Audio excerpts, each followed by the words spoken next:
Welcome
to Court TV on Crestview Community TV. I'm Ryan Hardy, your Crestview Community TV legal analyst, and today you're watching Docket Day. Now, Docket Day, last year and in previous years, it was the biggest court date. Now we've added a court date with pretrial conference happening the week before Docket Day, so Docket Day has shrunk down and gotten somewhat smaller. However, you're still going to see defendants who maybe have been in court for the first time, maybe their appearance was waived at pretrial conference, which we spoke about in that video. But when someone's called to the podium, you're going to see, again, one of a few things can happen. They can enter a plea. At that point, the case would be over, and they'll get sentenced either today, live on Crestview Community TV, or they'll get sentenced in a sentencing hearing down the road on one of those miscellaneous dates that we'll talk about in another video. They could also ask to continue the case. At that point, it would get set to another cycle 6 weeks down the road. The last thing they could do is they could announce ready for trial. And that means, hey, we're ready, when we're going to send this case to a court date called jury review. And then from that point, the case will get sent to a jury trial. And I know that's what we all really, really love to see. Those obviously are rare. They don't happen a lot.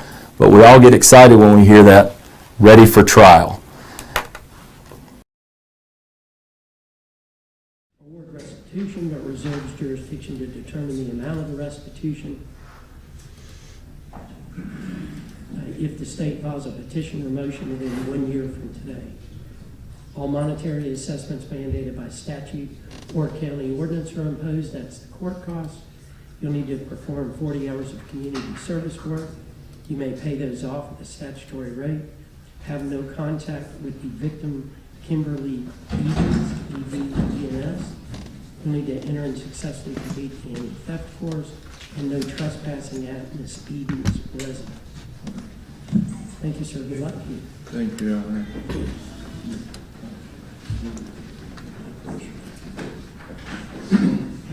Then, Your Honor, next, Chris Garrett on behalf of Eduardo Rosales-Zelaya, 22 CF 2490.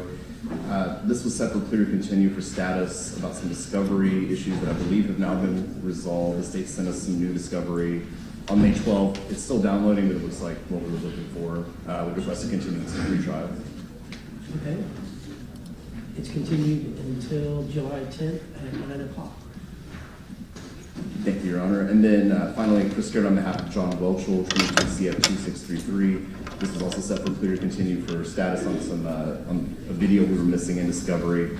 We did receive that additional video late last week. We got it to the July pretrial. Okay, and there's two cases, right? For There's John, also a traffic case that's running removed? yes, Your Honor. I believe there was a citation. Okay. Yes, sir. It's continued until July 10th. Thank you, Your Honor. And I believe that's all I have. Thanks, Mr. Garrett. Thank you, Your Honor. Good Sir. day. Mr. Dees. There's only one here. Judge, first case you have is Noah Rogers, 22 CF 2839. One down, no.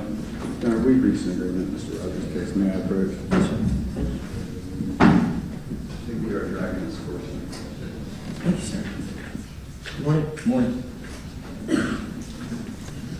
So, Mr. Rogers, if you'll raise your right hand, do you swear to tell the truth, the whole truth, and nothing but the truth, so help you God? So help me God. Thank you, sir. You can put your hand down. So just give me a moment.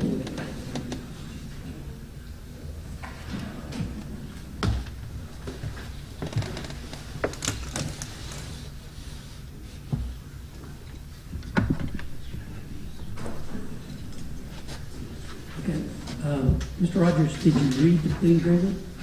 Yes, sir. Do you understand? Yes, sir. Did you discuss it with your attorney? Yes. Did he answer all of your questions? Fair enough. Are you satisfied with his representation? I am. Did you sign the plea agreement? I did. Mr. Rogers, I do accept your plea. Adjudication is withheld. On count one, it's to the lesser included offense, felony battery. It's 784.041. You're sentenced to 24 months probation. You need to pay the $40 per month cost of supervision. Have no contact with the victim. Who is the victim? Jonathan Silzo, Your Honor. I'm sorry, who? Silzo, S-C-I-L-Z-O, Silzo. That's the last name? Yes, sir. What's his or her first name? Jonathan. Sorry, thank you. You also need to enter and successfully complete the anger management course, have no alcohol or other drugs without a valid prescription, no trespassing at Beauchamps and Destin. You also need to pay the court cost. In count two, it is dismissed. Judge, we do have a clerical error, and that was mine. Okay. That boathouse was supposed to be listed and not Beauchamps. Okay. I listed my favorite. So it's the boathouse in That's right.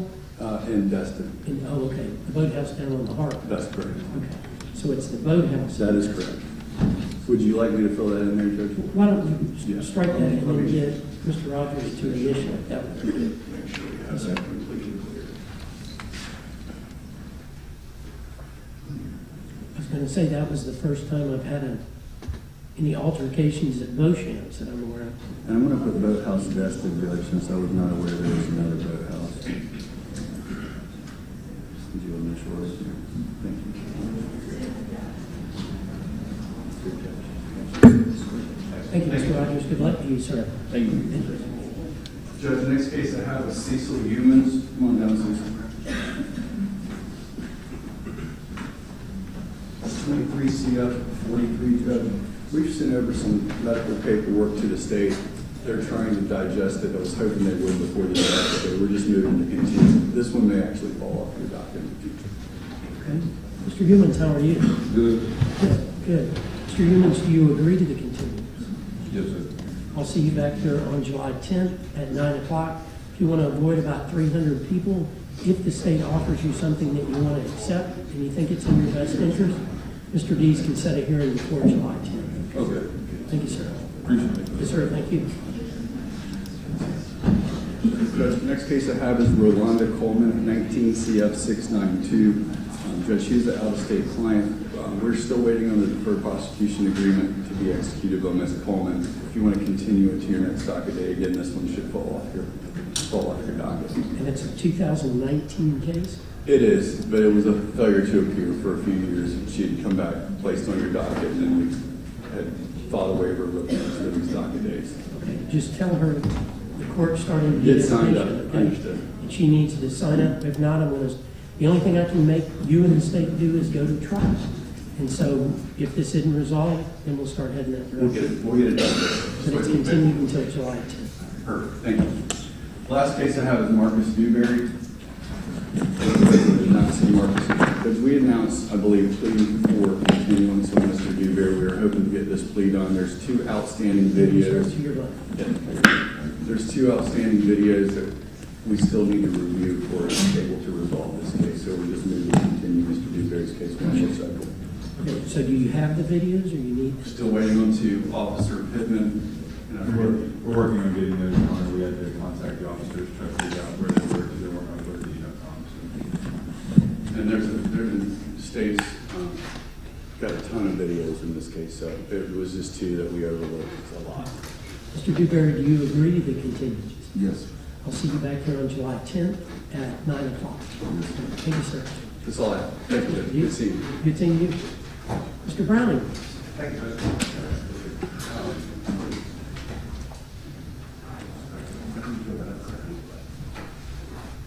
Got a Coy Bryan for Randy Rocher. Mr. Rocher? Judge, he's accepting an agreement in the case. May I approach, Judge? Yes, sir. Thank you. Well, Mr. Rocher.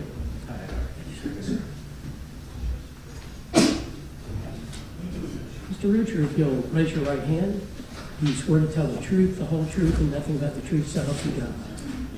Thank you, sir. You can put your hand up. Mr. Rucher, just give me a moment. Let me look at what your attorney gave me.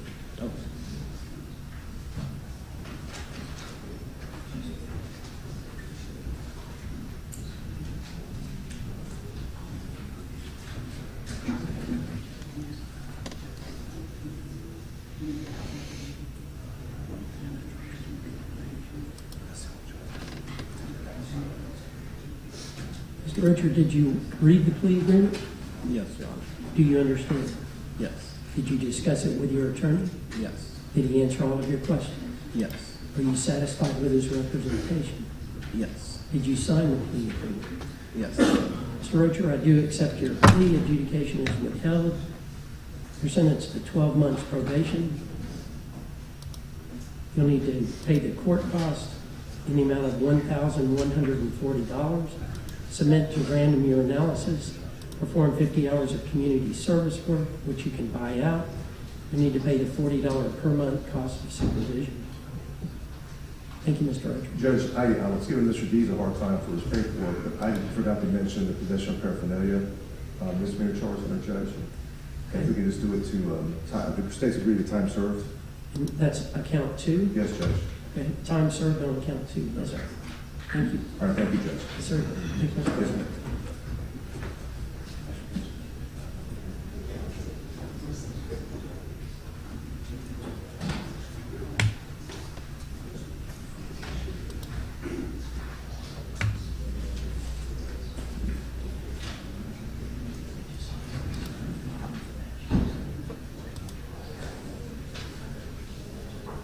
Mr. Heath.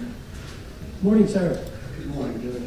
James Heath on behalf of the Cleveland Volunteers. Mr. Lecture's approaching to my left. Judge, that's going to be case number 20 CF 1954, 20 CF 2405, and today 21 CF 2409. Your Honor, we're here on docket day. As of last week, we came back today for the docket day. Since then, there have been some events that have transpired that have put us in a bit of a bind to be set for trial today. I've spoke with the state, and in the interest of candor, he is getting everything squared away as fast as he can, but we're still in a bind for going to this, what we call the DUI trial, which is the last case we discussed on Monday. In the interest of appeasing the court, what we would respectfully request is get a hard trial date for your next cycle for all 3 cases. We're in a position to where it's either going to get pled out, probably in the next week, maybe 2 weeks, or we're going to have all 3 of them go. There's not going to be an in-between, Judge. Everything should be wrapped up by then. I don't anticipate coming back to you for anything else. As far as the state and I have been in discussions, as I stated, it should be squared away by then. Mr. Gomez? I have no objection. We went out and discovered there was a little bit more evidence. We went and reviewed the evidence in preparation for this trial, and when we were reviewing the evidence at Fort Walton Beach Police Department, we found another bit of information that I know that Mr. Heath wants to have an opportunity to review. We had to actually get Fort Walton Beach Police Department to download some evidence off of an SD data card, and so Mr. Heath needs some time to review that. I would have no objection to hard setting this for a trial next cycle and make sure that this all gets resolved, because I do understand that these are some older cases and we do want to resolve them, but I also want to give Mr. Heath the proper time to review that, since that did just come to light recently. Okay, and the substance of that can't be addressed between now and 3 weeks from now, because the second week of our jury trial cycle is first week of June. I would think that it would be up to Mr. Heath on that, but I think We have the witness issue as well. I'm sorry. The witness issue as well. We are in the process of searching for the passenger that was in the vehicle.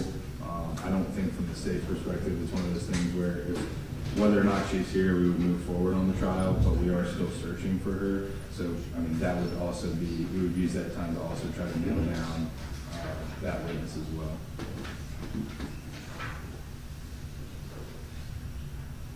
Mr. Blatcher, how are you?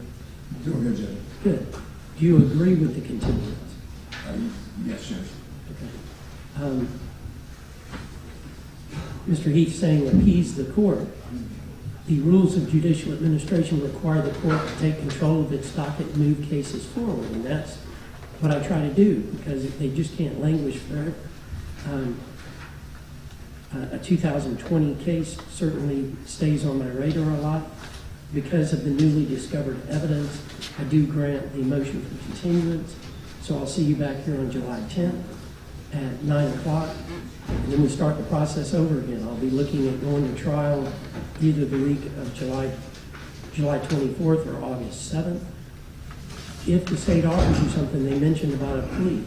If the state offers you something that you want to accept before July 10th and you want to avoid about 300 defendants, Mr. Heath can set a hearing before that. Right? Sounds good, Judge. Good. Thank you, sir.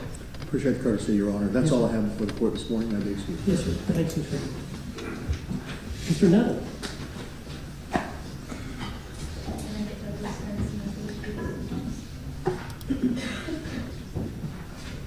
I'm here on Douglas Spence.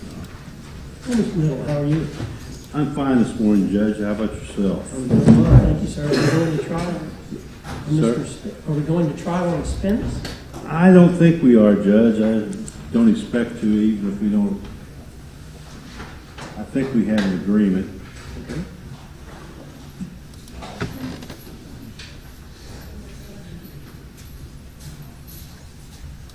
Morning, sir. Just approaching is Mr. Spence. State, after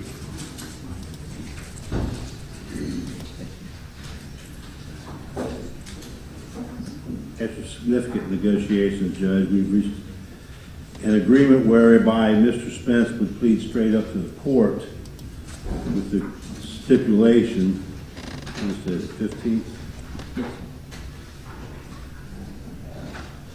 That Mr.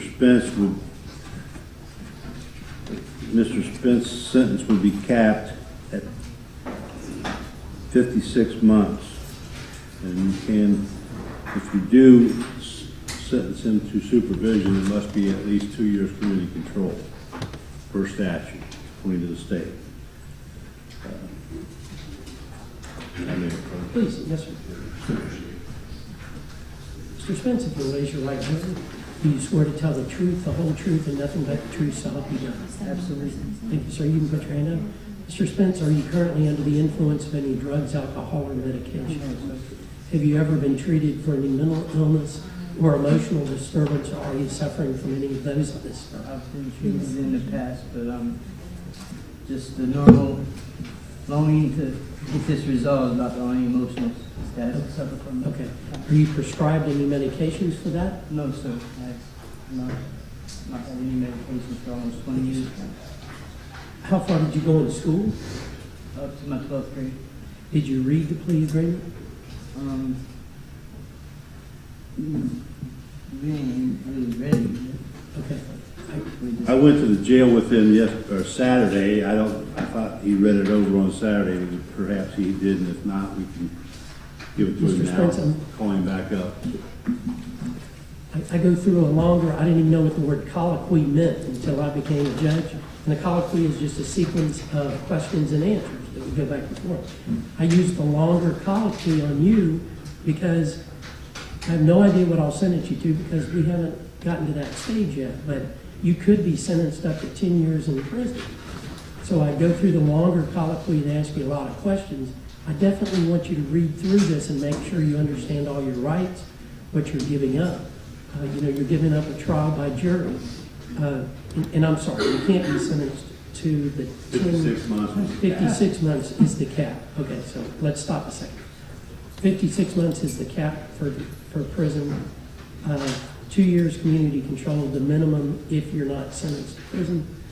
But that's a lot of your life. And so I want to make sure that you understand it. So if you'll take back the plea agreement and read it, and then when you're finished, then I'll bring you back. I understand. I want you to read it.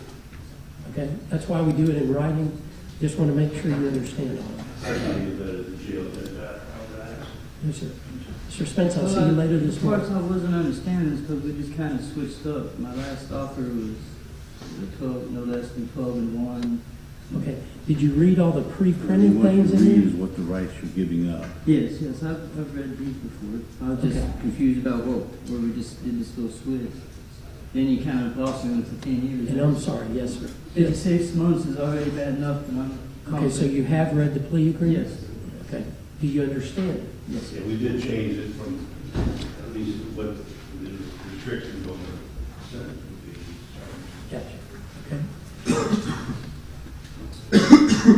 Mr. Spence, do you understand? Yes, sir.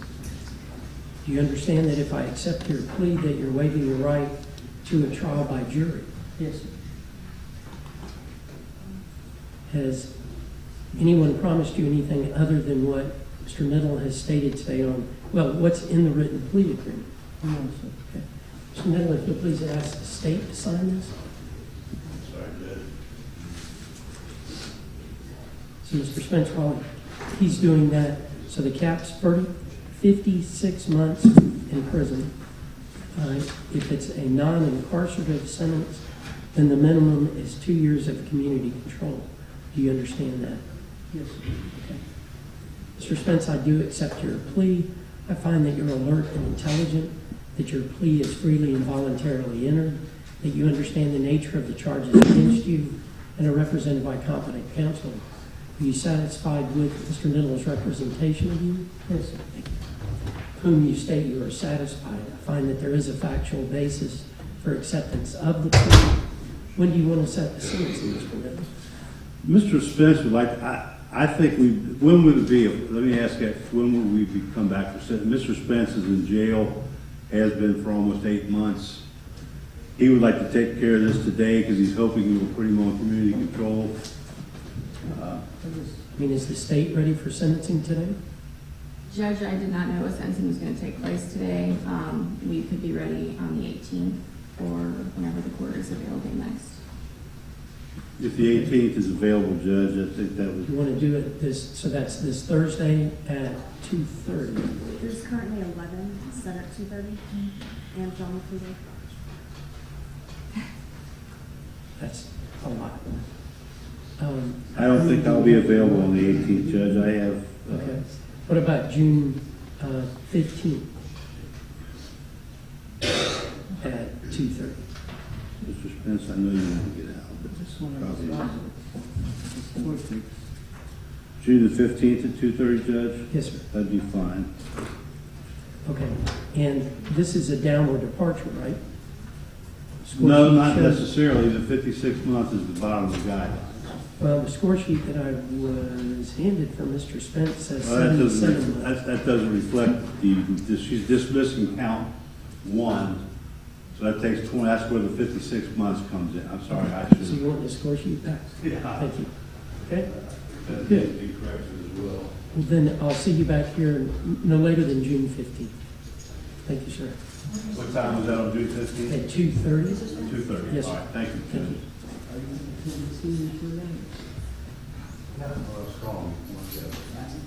Mr. Gates? Mr. Gates? That's all I ready? had, Your Honor. Thank you, sir. Thank you.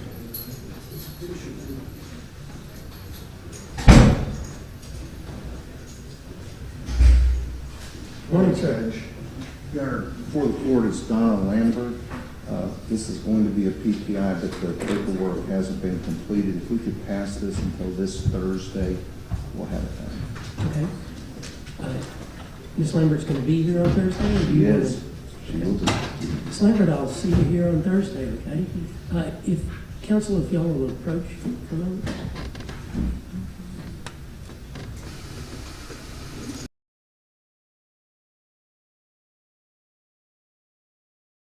South of the courthouse in historic downtown Crestview. Give us a call at 850-398-5389. Alex Barthay from the UPS store once again, and I wanted to let you know about our Sunday hours. We're open now 7 days a week. Normal hours that you've been expecting, but now we're open Saturday 10 to 4, Sunday 10 to 3, and that's both our Crestview, Fort Walton Beach, and Eglin Air Force Base locations.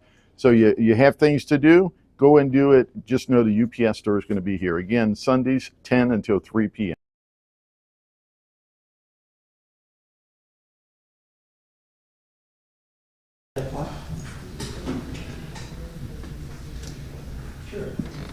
Patel?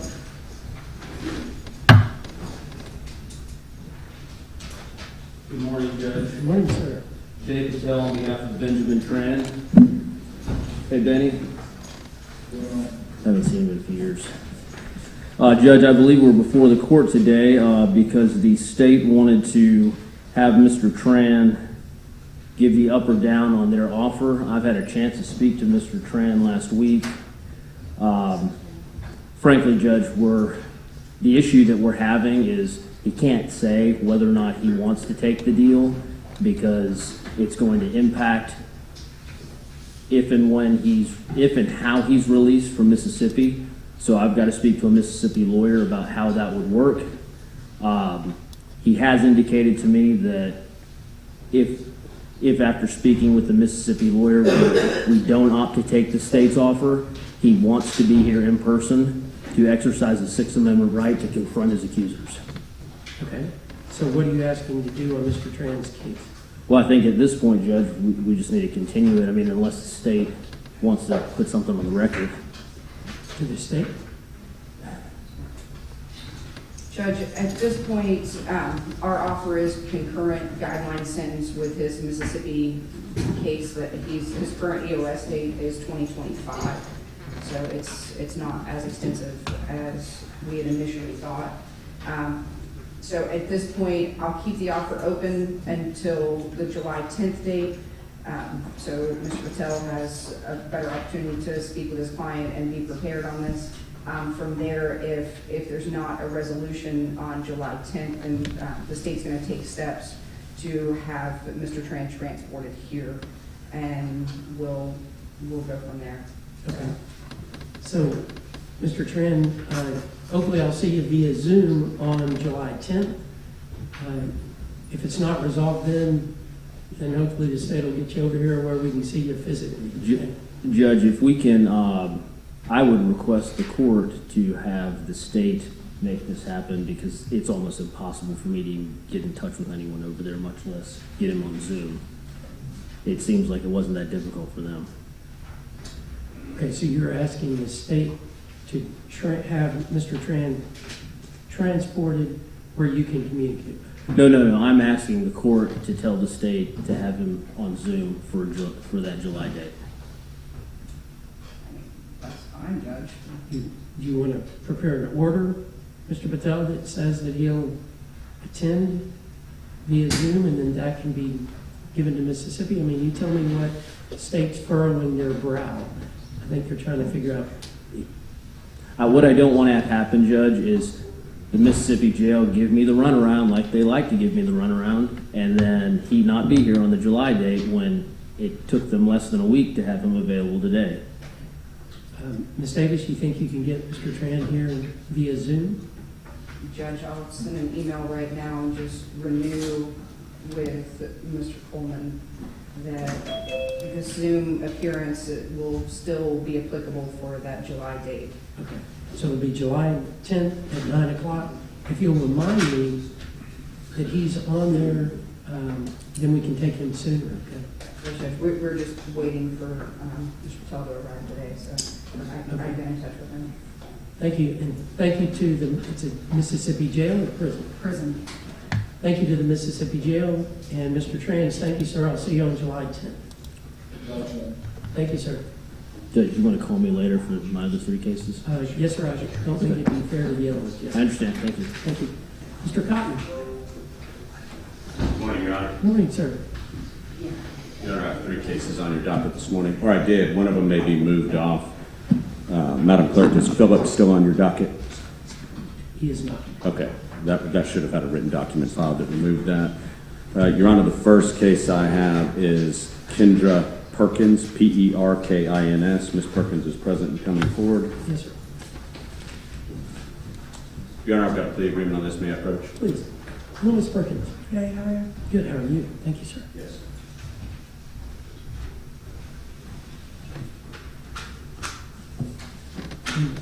What is the form of this plea agreement? Judge, it's the VOP form I thought we'd used in your court before, because it is just on a violation of probation. The terms are that we're going to modify her supervision to require inpatient treatment to begin within 90 days. Otherwise, we're going to reinstate our original terms. Good. Ms. Perkins, if you'll raise your right hand, do you swear to tell the truth, the whole truth, and nothing but the truth, so help you God? Yes, sir. Thank you, ma'am. You can put your hand down. Ms. Perkins, did you read the plea agreement? Yes, sir. Do you understand it? Yes, sir. Did you discuss it with your attorney? Yes, sir. Did he answer all of your questions? Yes, sir. Are you satisfied with his representation? Most definitely. Did you sign the plea agreement? Yes, sir. Ms. Perkins, I do accept your plea. Adjudication is withheld. Your current supervision is modified so that you'll need to begin inpatient treatment within 90 days of today. There's a $100 cost to prosecution. All the original terms and conditions are reimposed. Anything else for Ms. Perkins? That's all, Judge. Thank you. Ms. Perkins, good luck to you, ma'am. Thank you so much. Yes, ma'am. Your Honor, the next case I have is going to be Noah Papali, and he is present coming forward.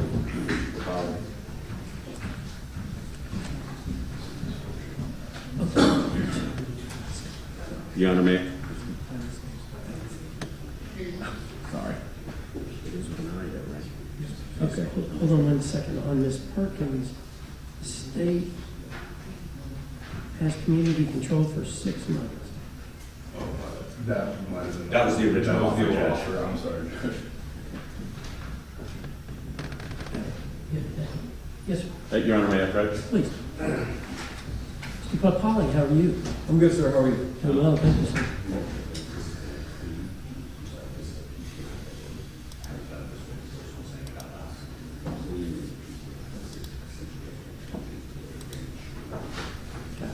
Yes, sir. Good, good, thank you. Yes. Okay, so Mr. Papali.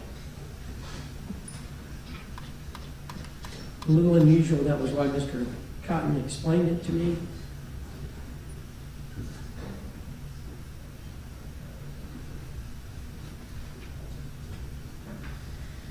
Okay, so Mr. Cotton. Yes, sir. If he doesn't successfully complete pretrial intervention, then what, it talks about probation. Those are the minimum terms. There is no supervision. As I understand this, after my discussion and negotiation with the state on this, we're doing a pretrial intervention. As part of this pretrial intervention, the state says, hey, we agree to do this with you and for you. Mr. Papali says, hey, I appreciate it and thank you. I want to take part. Their position is, hey, if you don't do this, we don't want to have to do the normal put it on the docket and we move forward with the case. You're going to go ahead and essentially plead no contest if we have to move it forward. So, okay, so he will, if he doesn't successfully complete pretrial intervention, then he will be sentenced to some term of probation with those minimum requirements that are already. Those minimums, and the rest of it will be determine the time. Either that, or the state and the defense could renegotiate or come up with their own terms. This is more of essentially, Judge, as I understand it, I'm going to use the term admission for the purposes of the state's position on this is, hey, we're willing to help you, you want to help yourself, but if you don't, we don't have to prove our case against you. Is that a fair? Yes, Judge, essentially wouldn't be relitigating the case itself. We just proceed to a sentencing. Understand. Mr. Papali, if you'll raise your right hand, do you swear to tell the truth, the whole truth, and nothing but the truth, so help you God? Yes, sir. So what I understand is, if you don't successfully complete pretrial intervention, then you're waiving your right to a trial by jury. Do you understand that? Yes, sir. And that you will be sentenced to some term of probation with the minimum provisions that are in the written plea agreement. Yes, sir. The duration of the probation is yet to be determined. Do you understand that? Yes, sir. Any questions for me or your attorney or the state? No, sir. Judge, if I could just clarify, just to make sure we're on the same page, I think it's I'm not sure how that plea is going to be handled, but upon completion, the case would be dismissed and the plea would be withdrawn at that time. Good, and I agree with that. Okay. I was talking about your downside, not the upside. Right. Mr. Cotton was worried about the upside, which is good. Thank you, sir. Thanks, sir. Thank you. Judge, I believe that's all.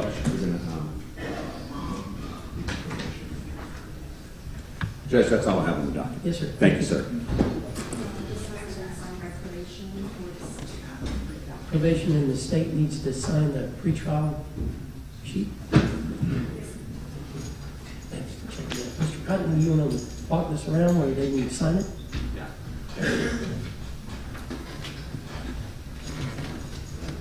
Next is Ms. Dudley. No, Ms. Dudley.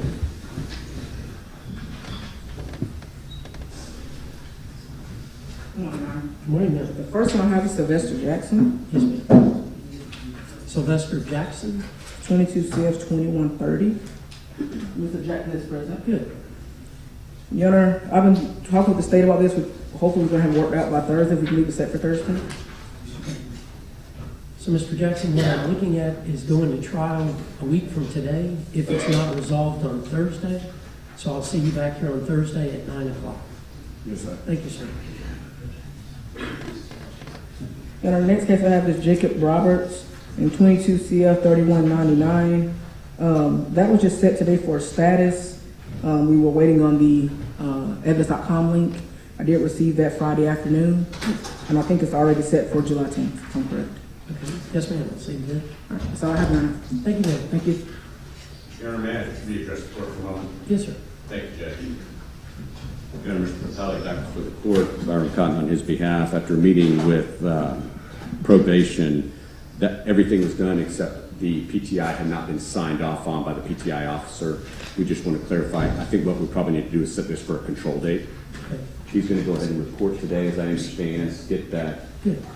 And we just didn't want it to fall off the docket and make sure everything's headed the right direction. Okay. So he's going to be on probation until the PTI is signed, or he's going straight into PTI? No, he's going to meet with the PTI officer today. Okay. He filed a document once signed. Okay. It just hadn't been finalized, Judge. So we'll just leave it on for July 10th as a control. Thank you. Thanks, Mr. Perfect. Thanks, Judge. That's all I have. Thank you.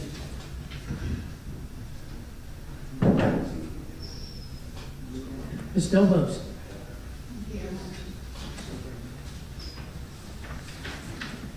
Good morning, Your Honor. Susan Delbos on behalf of Ashley Vasquez, 22 CF 2104.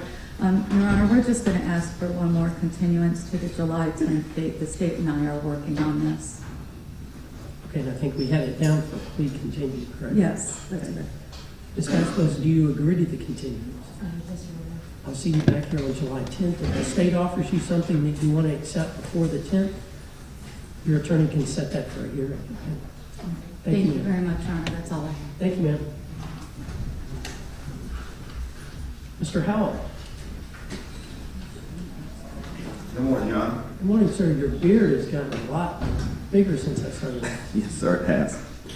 How are you, Your Honor? Doing well, thank you, sir. How are you? Good, thank you. Your Honor, John Howell on behalf of Justin Watson, 2023 CF 407. Mr. Howell, hold on, please. And waivers was filed just Friday, Your Honor. He is under no attorney. Thank you. Hold on one second. Let me find this.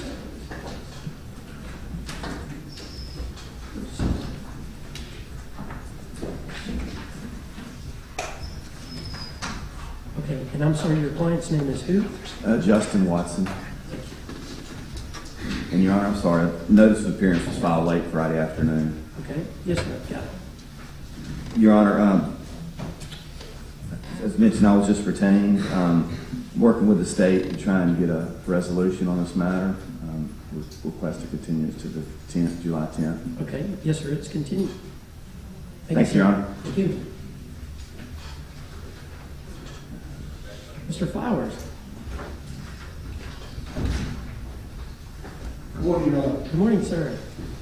On page 4 of the docket I have that is Michael McGahee, Mulholland. We anticipated an announcement today. My client is with me. We anticipated this matter was going to be dismissed today, Judge. Having said that, we had talked about that, and the state had that under consideration, and it was set for today. All right, we're set for trial. I'm going to need to talk with you. We'll leave it set for Thursday, and I just need to talk Okay. to Mr. Flowers, and then we'll have it resolved either way on Thursday. We anticipated that, Judge. It's not a problem, and it will be disposed of by Thursday. Nothing We've like been trying our best. We've gone through the discovery process, video, everything. Nothing like being on the bubble, right?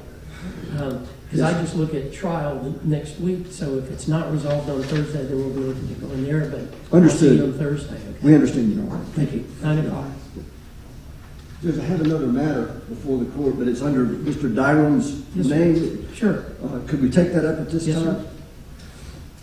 Judge, this has been brought to your attention. Mr. Dyram had filed a motion to continue the matter. We had dealt with this, I believe, at a pretrial conference, and I was in another court in Nicomito. Yes, sir. 21 CF 2993. Judge, could we approach the counsel? Would that be okay? Yes, sir.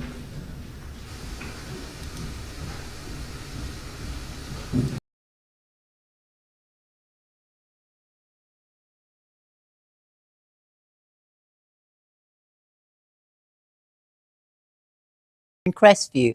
We have been serving the area since 1999. We're an alternative health food store. If you're interested in bettering your health, we'd like to invite you to stop by. We're located in Court Plaza. Stop by and let us help you be healthy.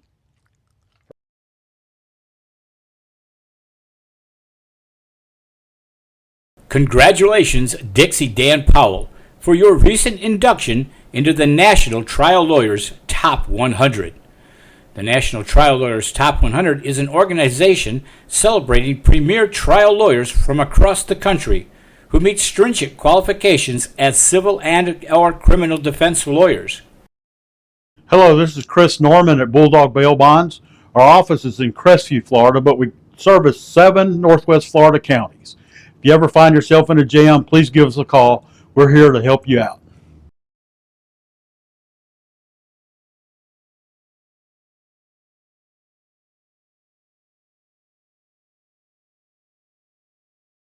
For more than 70 years, the sweet aroma of the Crestview's Coney Islands burgers and hot dogs has permeated the downtown area. If you have not experienced the unique flavor of Crestview's Coney Islands burgers and hot dogs, then I encourage you to join us for lunch. Monday through Thursday from 10 a.m. till 3 p.m., Friday from 10 a.m. till 4 p.m., and Saturday from 10 a.m. till 2 p.m. We're located in historic downtown Crestview at 107 North Main Street. Call 850-683-1045. Dave's Tire Pros makes buying tires simpler. They offer a straightforward approach to tire and auto service that includes nationwide warranties, a hassle-free experience, and a great selection of Michelin tires. No matter what you drive or where you have driven, Michelin has a tire to fit any need. Visit our store in Crestview or online at Dave'sTirePros.com. Tire Pros love the drive. Hey, I'm David at Family Vision of Crestview. We've been providing excellent optical service for Northwest Florida for over 34 years. Come in and let us take care of you.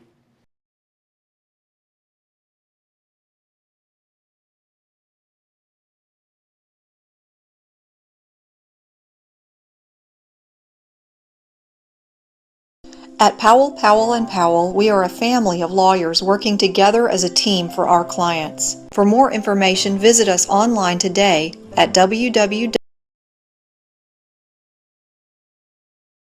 Woodham, State Farm's newest agent in Crestview. I'd like to personally invite you to stop by my office on North Verdon Boulevard for a no-cost policy review. Let me help you start saving today. Call in, walk in, or click in at yourcrestviewagent.com.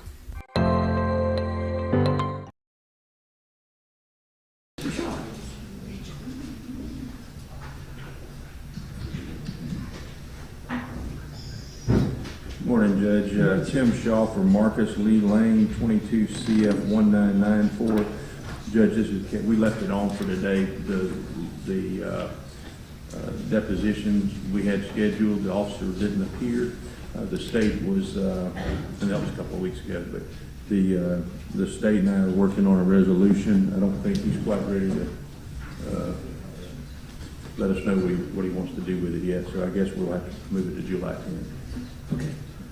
Mr. Lane, your attorney knows that if he needs the court's help to get the officer there in order to show cause, and the officer would be served with that, and the officer comes before the court and say, why didn't you show up? You're gonna do this or that, or could be held in contempt. Mr. Shaw knows that, okay? So you're not just stuck in limbo forever. Mr. Shaw, let me know what the court can do to help. Mr. Lane, you agree to the continuance? Yes, sir.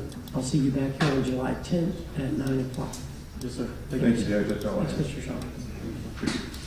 Mr. Stevens?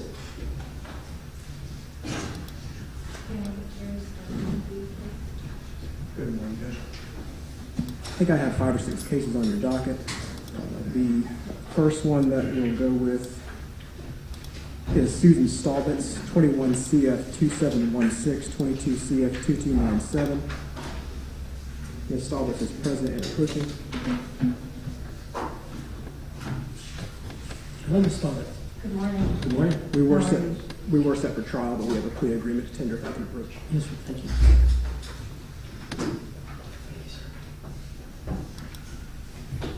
Ms. Staubitz, let me just take a second and look at the plea agreement. Forgot to announce the terms, I'm sorry. You're fine. You're fine. You may be starting something new, as long as I can understand it. You know, sometimes the handwriting and things are pointed around, and it's easier and more consistent if you tell me and then I write it down than trying to dig it out.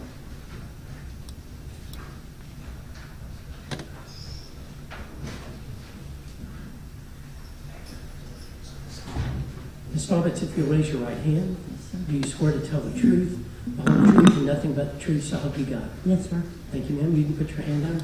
Ms. Staubitz, did you read the plea agreement? Yes, sir. Do you understand it? I do. Did you discuss it with your attorney? Yes, sir, I did. Did he answer all of your questions? You most certainly did. Are you satisfied with his representation? Yes, sir. Did you sign the plea agreement? Yes, sir. Ms. Staubitz, I do accept your plea. You're adjudicated guilty in 21 CF 2716. The violation is admitted. You're sentenced to credit for time served. You'll need to pay the $100 VOP fee. All financials will, if you don't pay all the financials in that case within 6 months from today, then they'll go to a civil lien or judgment. In 22 CF 2297, count 1, plea as charged, adjudicated guilty, sentenced to credit for time served. You need to pay the $275 in court costs. There's also it'd be a total of $250 public assistance fee, $100 in one case, $150 in the other. Again, all financials will go to a civil lien or judgment 6 months from today. If you fail to pay those, count 2 is dismissed. Thank you, Ms. Staubitz. I don't know if I clarified that plea agreement. The DOTs are both terminated, so she'll be off supervision today. Good. All current supervision is revoked and terminated. Thank you. Thank you. Check the probation one last time. The next case I have is Crystal Perez, 22 CF 2285. Ms. Perez is present and approaching. Judge, we had set this case to issue subpoena for the victim to appear to make the docket date. The second address was not valid either. So we were hoping for a dismissal, but based on the amount of money that's alleged to have been taken and transacted here, the state's going to ask for, he said, a pretrial. They're going to make one last attempt, and then we'll resolve it next pretrial. Okay, to the state. So you're seeking a continuance? Yes, Your Honor, just until 7/10. Until when? I'm sorry. July 10th. July 10th, yes, Your Honor. Ms. Perez, do you agree to the continuance? Unfortunately, yes. Yes, ma'am, I understand. I'll see you back here on July. Do you want to waive Ms. Perez's attendance at the pretrial? Yes, I want to be here for everything. Okay. You're certainly welcome to be here forever. Yes, sir. But you're not required to be here on the 10th. If it goes past the 10th, then you'll have to be here on July 17th and 20th. But just know, because there's going to be like 300 people, you're always welcome to be here. Yes, sir. This is my life on the line, so. Okay. Yes, ma'am. You're the I'm first trying to get person back that's with my ever. children. Ma'am? I'm trying to be with my children and get back to this. Like, this is ruined my life. Yes. So, I was just adamant, I would like to know everything that's going on. Good. I'll see you on July 10th Yes, sir. at 9 o'clock. Thank Yes, you. sir. Thank you. Yes, sir. Next case I have is Terry Stone, 22 CF 1044. He is incarcerated.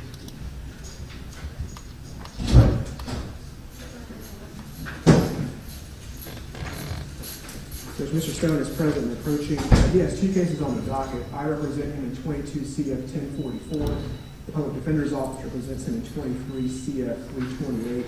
I have prepared one plea agreement to handle both cases. It's been signed by Mr. Clines, myself, the state, and my client. In 22 CF 1044, there will be a plea as charged, adjudication of guilt, 3 years drug offender probation. He will enter and successfully complete Project Hope, $1,185.95 in restitution of target, no trespassing at all target locations. He will have no alcohol or drugs while on probation with random breath tests and UAs, and probation will automatically terminate 6 months after completion of Project Hope if all requirements are met. In 23 CF 328, count 1, plea is charged, plea to lesser included offense of burglary of a structure, adjudication of guilt, 3 years drug offender probation, Project Hope, $1,873 in restitution to Waterview, care of Wayne Smith, no trespassing at Waterview, no alcohol or drugs on probation with random breath tests and UAs, and again, probation will automatically terminate 6 months after completion of Project Hope if all requirements are met. Count 2 is a plea is charged, adjudication of guilt, and credit for time served. That concludes. Yes, sir. Thank you, sir. Mr. Stone, if you'll raise your right hand, do you swear to tell the truth, the whole truth, and nothing but the truth, so help you God? Yes, sir. Thank you, sir. You can put your hand down. Mr. Stevens, Mr. Stone needs to sign this in case he's good.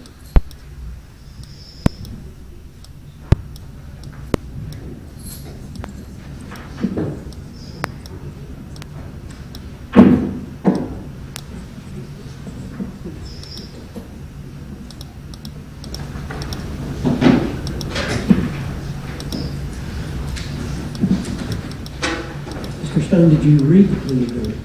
Yes, sir. Do you understand it? I do. Did you discuss it with your attorney? Yes. Did he answer all of your questions? Yes.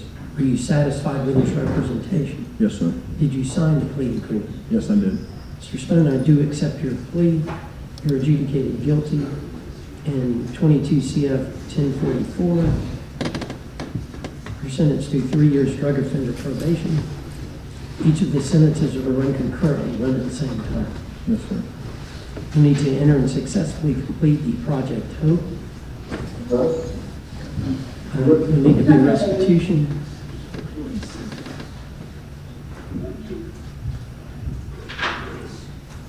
You need to pay restitution of $1,185.95 to Target. Have no trespassing at any Target location. You'll have no alcohol or drugs while on probation. You'll submit the random breath test, random urinalysis.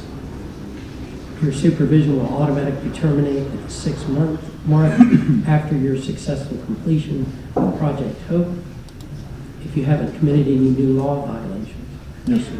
In 23 CF 328, it's to a lesser included offense in count 1 of burglary of a structure.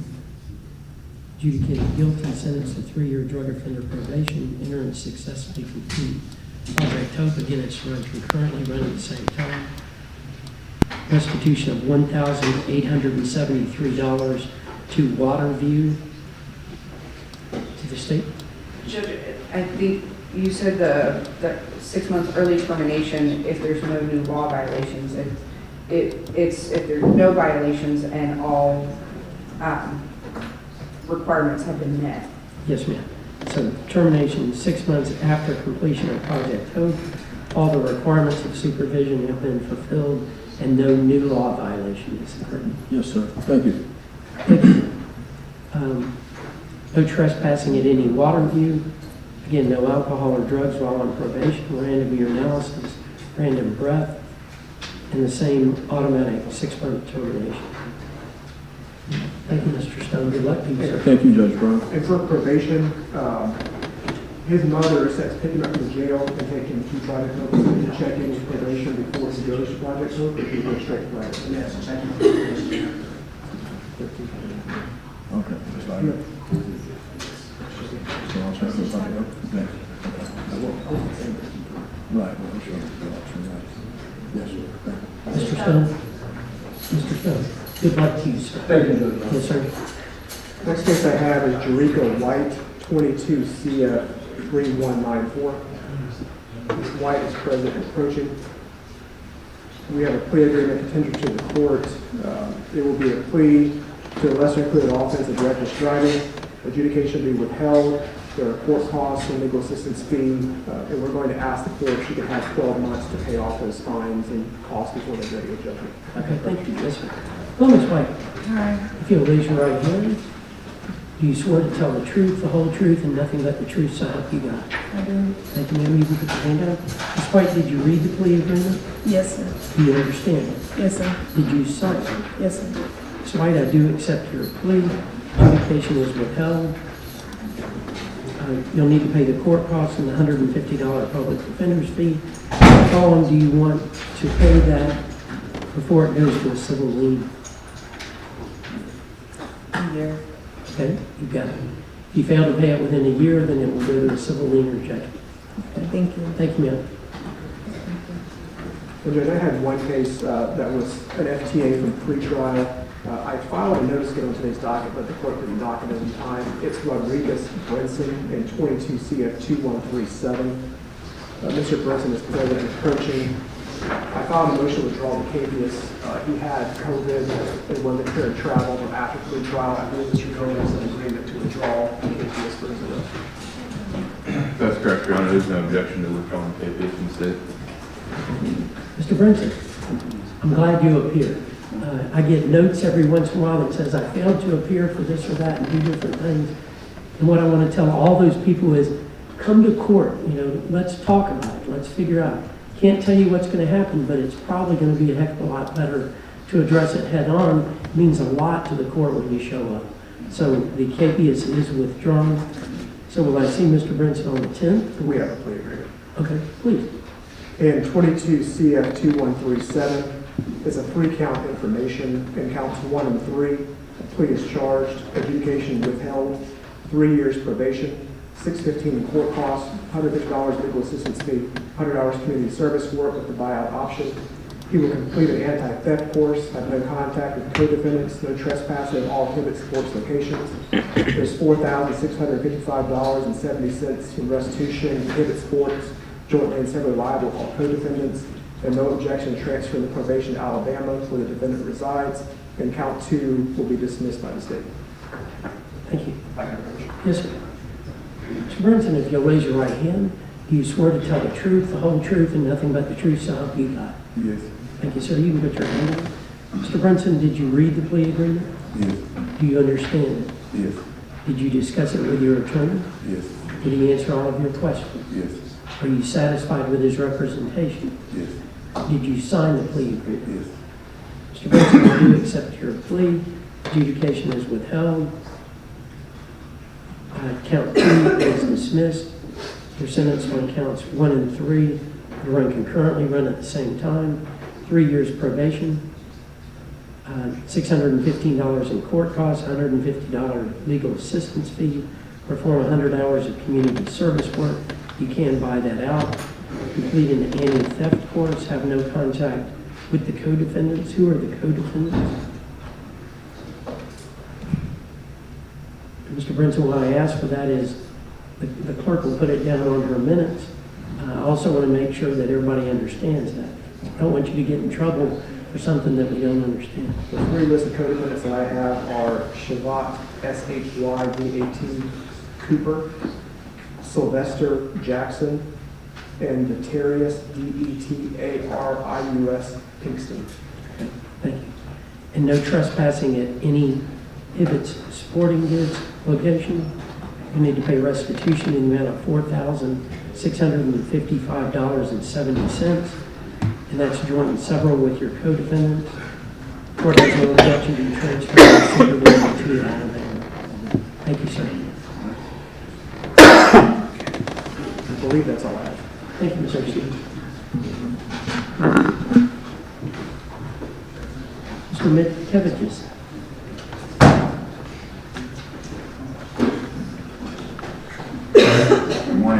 Morning, sir. The first case I have is State of Florida versus Alsman Olivas Martinez, case number 22 CF 2892. Madam Clerk, can you swear in?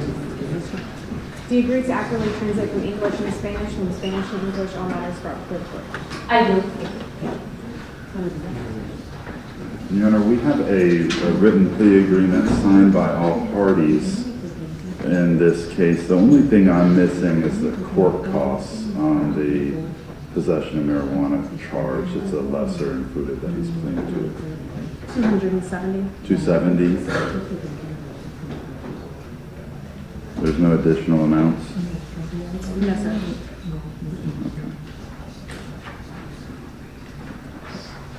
May I approach him? Yes, sir. Thank you, sir.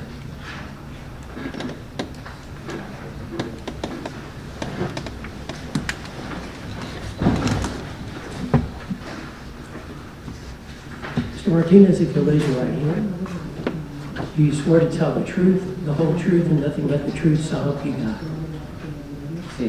Yes. Thank you. You can put your hand down. Mr. Martinez, was the plea agreement read to you? Yes. Do you understand it? Yes. Did you discuss it with your attorney? Yes. Did he answer all of your questions? Yes. Did you sign the plea agreement? Yes. Mr. Martinez, I do accept your plea. You're adjudicated guilty of the lesser included offense. You're sentenced to credit for time served. You'll need to pay the $270 in court costs. How long will you need to pay that amount before it goes to a civil lien?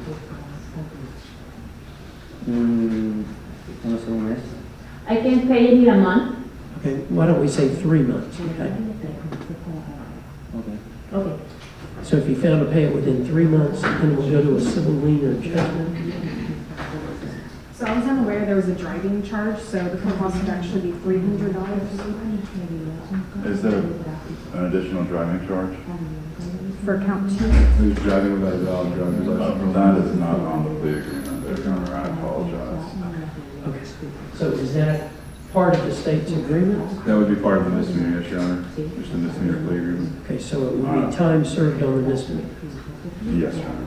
They're both misdemeanors. I just did not put the driving charge on there. I was somehow misled.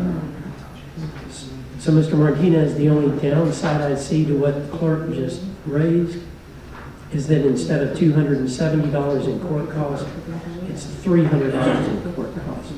Do you still wish to enter the plea? Yes. Then the bailiff just handed me a warrant for Mr. Martinez from a failure to appear in a misdemeanor case. Where is that from? From Okaloosa County. I'm not sure what case it is. It is case number 22CT2227. Your Honor, I'm the attorney of record on that case. I'm not aware of any failure to appear. We have a written plea agreement that we were going to enter prior to the next court date. When's your next hearing date? Let me pull that up for you.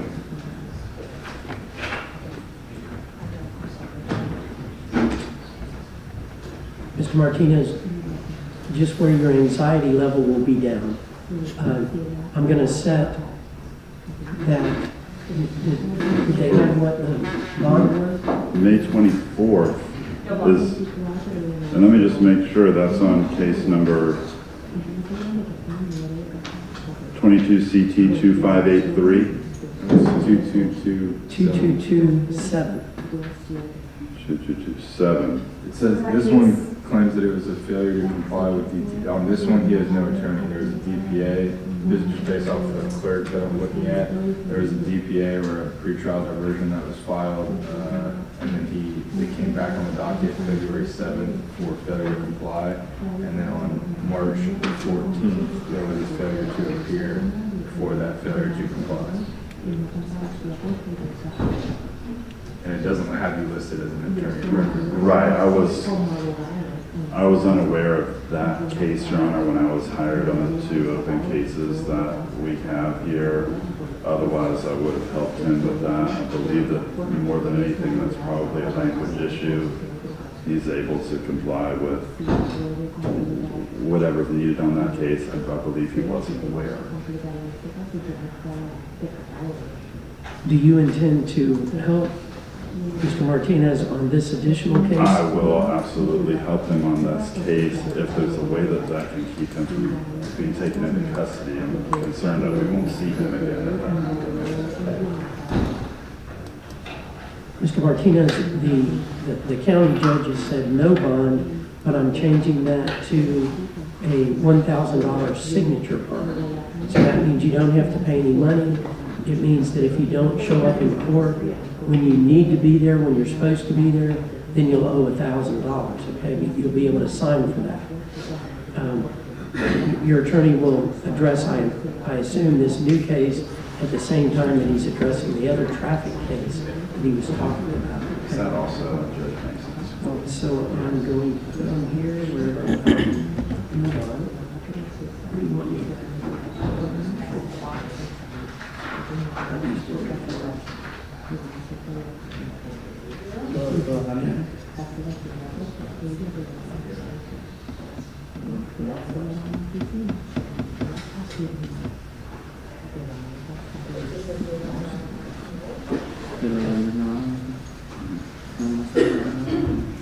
So you do need to take him into custody? Okay. So they'll take you into custody, but you'll be able to sign out.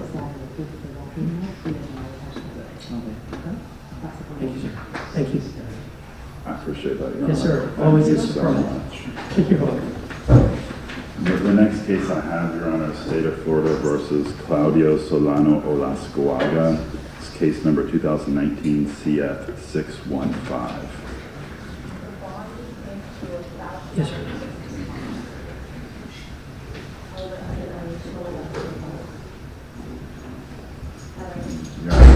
We have a written plea agreement signed by all parties. I was also hoping for help from the clerk with court costs on simple misdemeanor battery charge.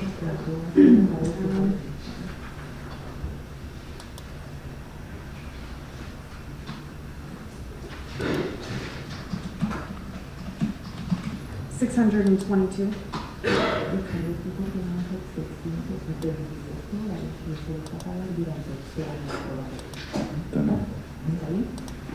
No question? Yes, sir. Thank you.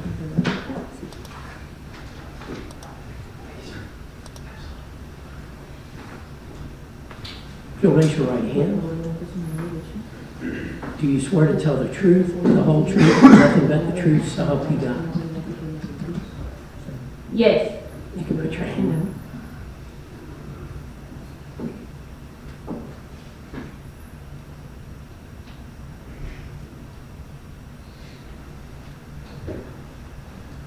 So if I accept your plea, what will you be sentenced to today?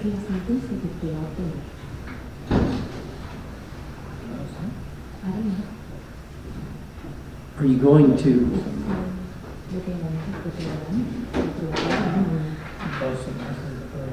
12 months of probation. Good. So was the plea agreement read to you? Yes. Do you understand it? Yes. Did you sign it? Yes. I do accept your plea. You're adjudicated guilty of the lesser included offense of simple battery. It's 784.03. You're sentenced to 12 months probation. You'll have no violent contact with the victim. Who is the victim? Victim is YZG.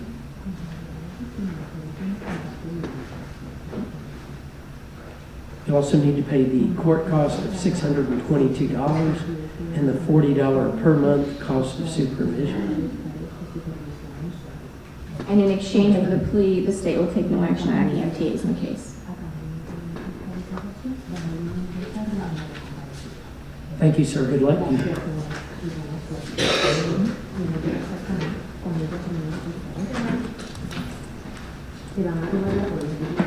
The only other case that may be on the docket is State of Florida versus Sanchez Fernandez, but I believe the state filed a no cross in that case on Friday.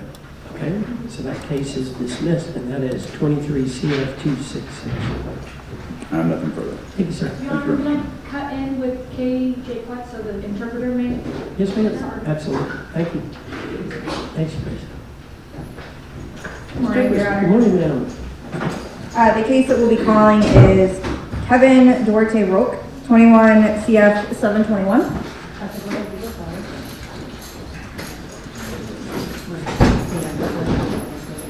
Your Honor, as to this case, I believe that the state has an announcement. The state is going to be announcing a no cross in this case, as the victim has been taken into custody, we believe, by the federal government and deported. So we have no ability to go forward with this case. We will be dismissing it. Okay. Your case is dismissed. Thank you, sir. One other matter. Yes, ma'am. I believe there was a failure to appear in this case back in We November. would take no action on any FTAs, Your Honor. And I just want to make sure that the minute sheet reflects that for the jail. Good. Thank you, Your Honor. Thank you.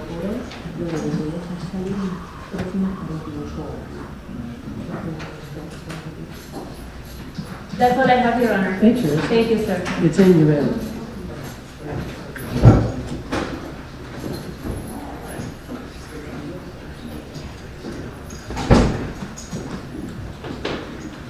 Next is Ms. Merrifield. Morning, Your Honor. Morning. Thank you for writing Mr. Flaherty's name under there, because I always am looking for yours. Thank you, Judge. Sometimes the clerk puts it under his name and sometimes it's mine. Yes, ma'am. Thank you. Brady Merrifield on behalf of Toriano Marsh, 22 CF 2119. Mr. Marsh is present. And Judge, last time we were before the court, we set it for plea or continue with the anticipation that we would I've got a enter. note that says trial.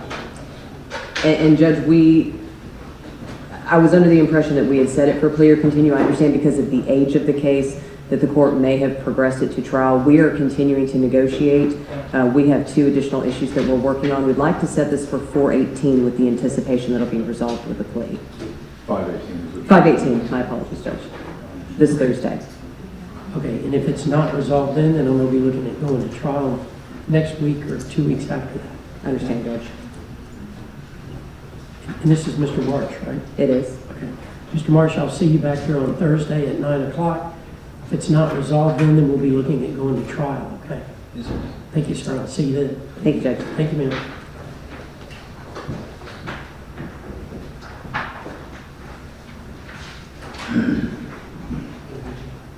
Strickland.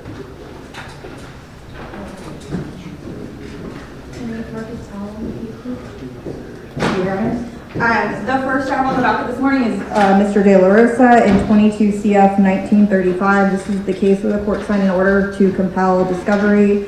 The state did not provide the discovery by Friday. I do see that I got an email first thing this morning with a link to download discovery. I can't say whether or not what is in there because I'm not able to download it on my phone. I don't see a link for the digital discovery.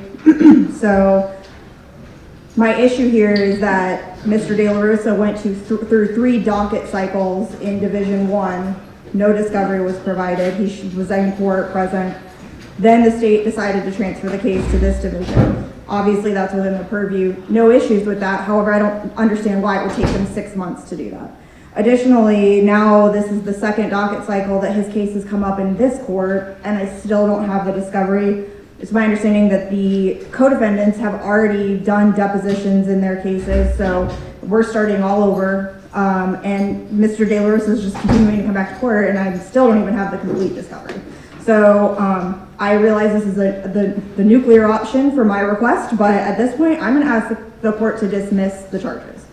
That's really the only sanction meaningful sanction the court can put on the state. Obviously, the state's not going to pay me attorney's fees or anything of that nature, so that is what I'm requesting the court do. Okay. Yes, sir.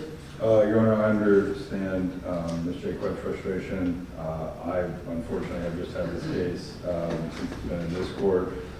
We did provide the discovery that we did have. We've had some logistical changes recently, a lot of logistical changes in the state attorney's office. I am not sure why discovery didn't get sent out. However, it has been sent out now. Ms. Jaquet saying she didn't get it all. Even what she got today, she's saying wasn't everything. We're going through making sure that it gets sent. I can't speak for what has been sent. I just requested that it get everything that we have in our files get sent over.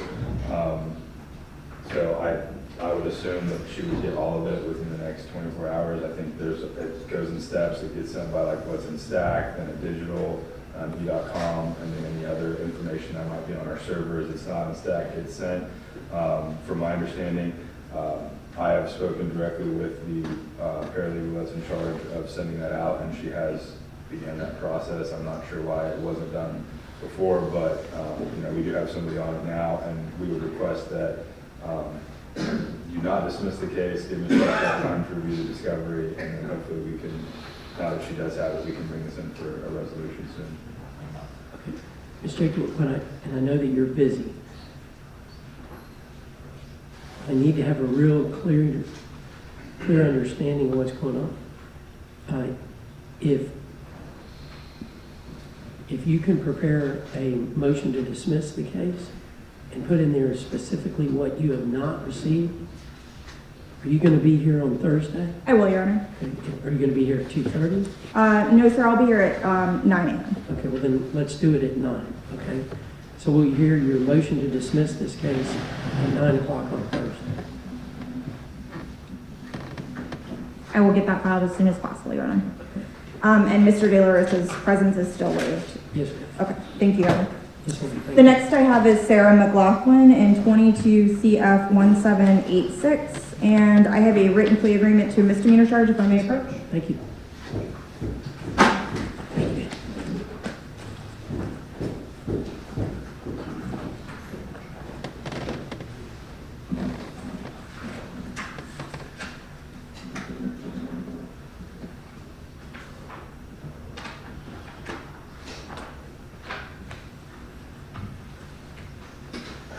Oh, I'm sorry.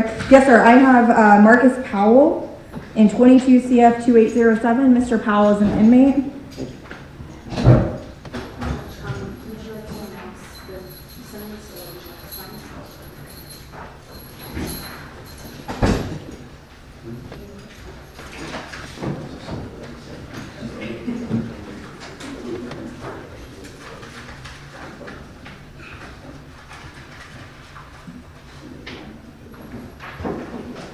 Your Honor, we have reached a resolution in this case. Count 2 is a misdemeanor. He'll be adjudicated guilty and sentenced to time served. As to count 1, Mr. Powell will be adjudicated guilty, placed on 3 years of probation. We're going to stipulate to waiving the cost of supervision as he'll be in inpatient drug treatment. He'll need to pay $615 in court costs and $150 cost of defense. He will need to enter and successfully complete the Phoenix House Residential Treatment Program and any recommended aftercare. He'll need to remain in custody until a bed is available. And he will automatically terminate upon successful completion of all the terms, which is essentially the court costs and the Phoenix House. And the state will take no action on a failure to appear in exchange for this plea. And this is a downward departure based on a legitimate uncoerced plea bargain. May I approach? Yes, ma'am. Mr. Powell, if you'll raise your right hand, do you swear to tell the truth, the whole truth, and nothing but the truth, so help you God? Yes. Thank you, sir. You can put your hand on it. Mr. Powell, did you read the plea agreement? Yes. Do you understand it? Yes. Did you discuss it with your attorney? Yes. Did she answer all of your questions? Yes, sir. Are you satisfied with the representation? Yep. Did you sign the plea agreement? Yes, sir. Mr. Powell, it certainly gets my attention when they say it's a downward departure, and I look at the score sheet and it shows, a prison sentence in that. I do accept your plea. You're adjudicated guilty of both counts. You're sentenced to time served on count 2, 3 years probation on count 1. Cost of supervision is waived because you'll be in Phoenix House, which is ordered. There'll be bars to bed, so you'll be transferred directly there.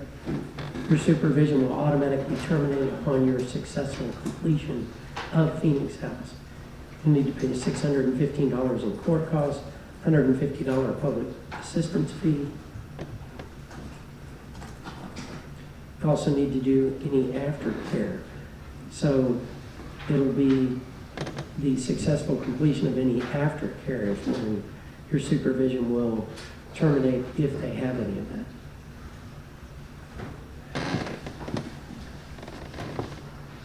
Mr. Powell, I wish you the best, sir. Thank you. And Your Honor, would you just authorize, for Mr. Powell's benefit, community service work for eligible costs? Yes, ma'am, absolutely.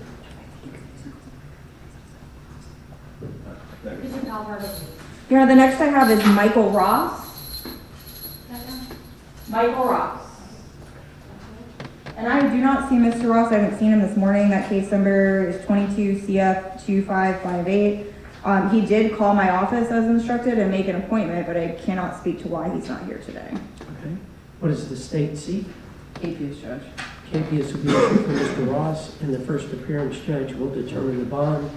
That means that they'll arrest Mr. Ross and bring him before the court, so we appreciate you all being here. Mr. Chairman. The next I have is Charles Stovall in 22 CF 2612. Mr. Stovall is present approaching. Good. Your Honor, we remain ready for trial. Okay. State ready for trial? Yes, Judge. We withdraw any offers at this time. Mr. Stovall, do you understand that the state's withdrawing whatever offers they've made to you? Yes. Okay. So I'll see you back here on Thursday at 9 o'clock, and then we'll be looking at going to trial either next week or 2 weeks after that. Jake, did I put you on the email list that I sent to the PDI state? No, Judge, but I'll communicate with Ms. Jacob. It looks like we could have some additional judges for the 26th and the 9th, something else like that. What it was is it just, as of last week, there were other judges that raised their hand and said that they could help. The ones that are for sure, we've got some that are on the bubble, but May 25th and May 26th, we have an extra judge if we need one. We also have 2 judges available on June 9th. It's my understanding that we've got courtrooms that are available. Hopefully we've got court reporters.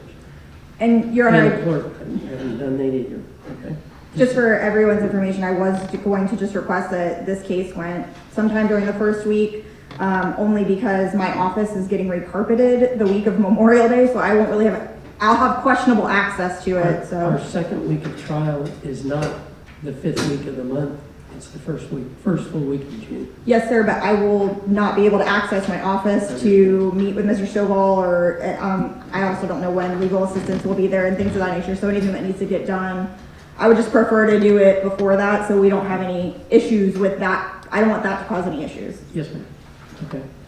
So, Mr. Stovall, I'll see you Thursday at 9 o'clock. We'll be looking at going to trial next week. Okay. Thank you, sir. And Your Honor, Mr. Warmble is my last case, 22 CF 2568. I don't want to go through everything that Mr. Stevens already told you on Ms. Perez's case with the subpoenaing of the alleged victim and not being able to find him. But because of the state's, I believe, going to request a continuance in this case based on making a little more effort to try and find him. Okay. State moving for a continuance? Yes, Your Honor, that's correct. It's continued until July 10th. I also have you down for Williams. Ms. Williams entered a plea last Thursday, Your Honor. Good. Thank you, ma'am. Yes. Is that everybody? Yes, ma'am. Great. Thank you so much, Your Honor. Mr. Newland. Good morning, Your Honor. We've got Sarah Phillips, Isaac Newland for Sarah Phillips, is present and approaching. And Judge, we're just asking to leave it set for Thursday.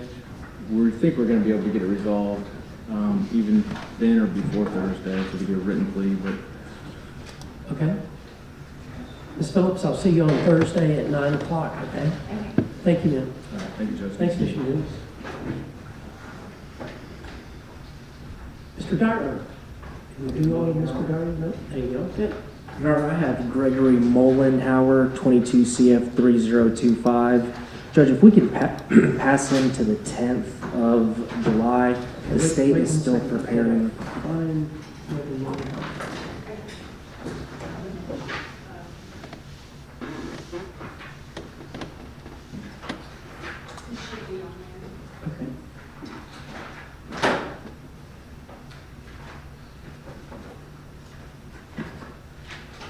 And I'm sorry, the docket number, the case number is what? 22 CF 3025. Okay. Judge, we have a PTI worked out. We just need to get the paperwork filed. We can pass him to July 10. Hopefully that paperwork will be filed and he'll fall off. Yes, sir. It's continued. Thank you, Judge. That's all I have. Thank you, sir. Have a good day. You too. Mr. Stewart. Can I pass my case after the break? Yes, sir. Thank you. Absolutely. Mr. Madden.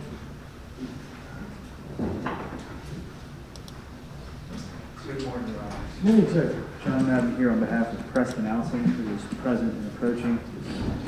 Your Honor, we were set here today for a plea or trial. We've been in communication with the state. I believe we've reached a plea agreement in this case.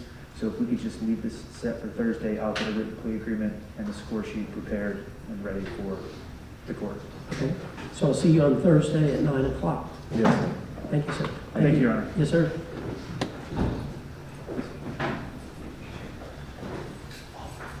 Yes, sir. You ready? I'm ready, Judge. Mr. Patel. Good morning, Judge. Jay Patel and Tim Shaw on behalf of Donald Carraggio, 21 CF 2651. May the state and I approach? Yes, sir.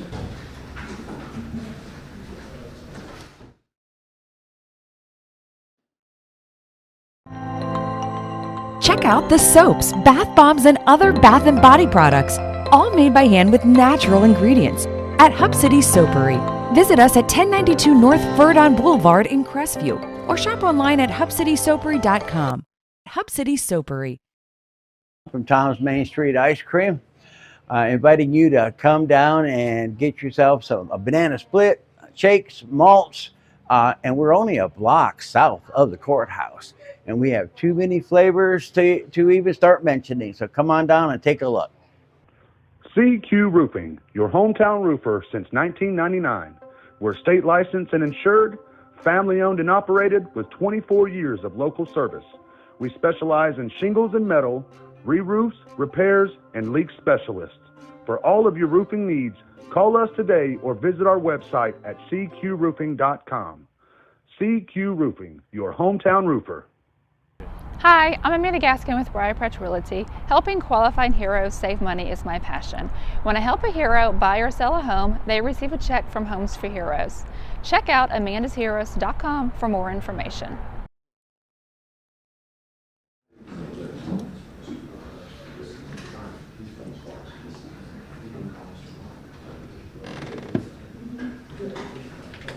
Yes, sir, Mr. Patel. Yes.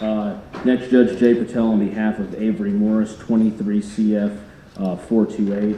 Judge, if we can leave this on for Thursday, I feel like we're dangerously close to a resolution, and so if we can get it resolved on Thursday, I just want to keep it on. I'm met with the client on Friday. I'm going to meet with him probably by phone this afternoon. Good. So plea on Thursday. And then next, Jay Patel on behalf of Rodrigo Aravello, 21 CF 1534. Judge, the state has filed an amended information. We have refiled new paperwork for a PTI. There's no plea involved in this PTI. Should we leave it on for 7/10 as a control date? Yes, sir.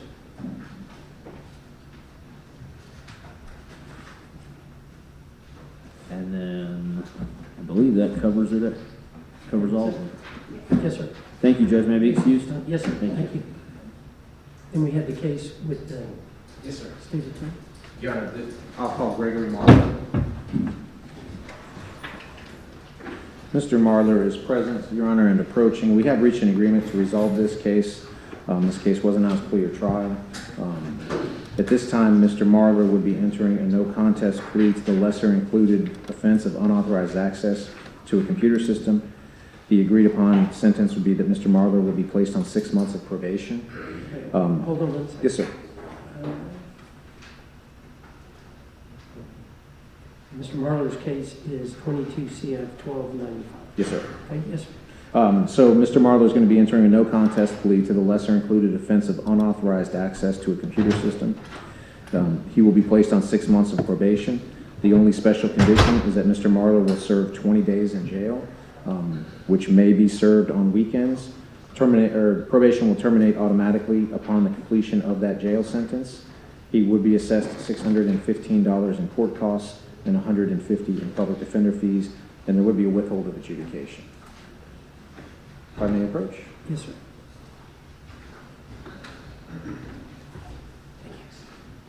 And that's the state's agreement? Yes, Your Honor. Mr. Marler, if you'll raise your right hand, do you swear to tell the truth, the whole truth, and nothing but the truth, so help you God? Yes, sir. Thank you, sir. You can put your hand down. Mr. Marler, did you read the plea agreement? Yes, sir. Do you understand it? Yes. Did you discuss it with your attorney? Yes, sir. Did he answer all of your questions? Yes, sir. Are you satisfied with his representation? Yes, sir. Did you sign the plea agreement? Yes, sir.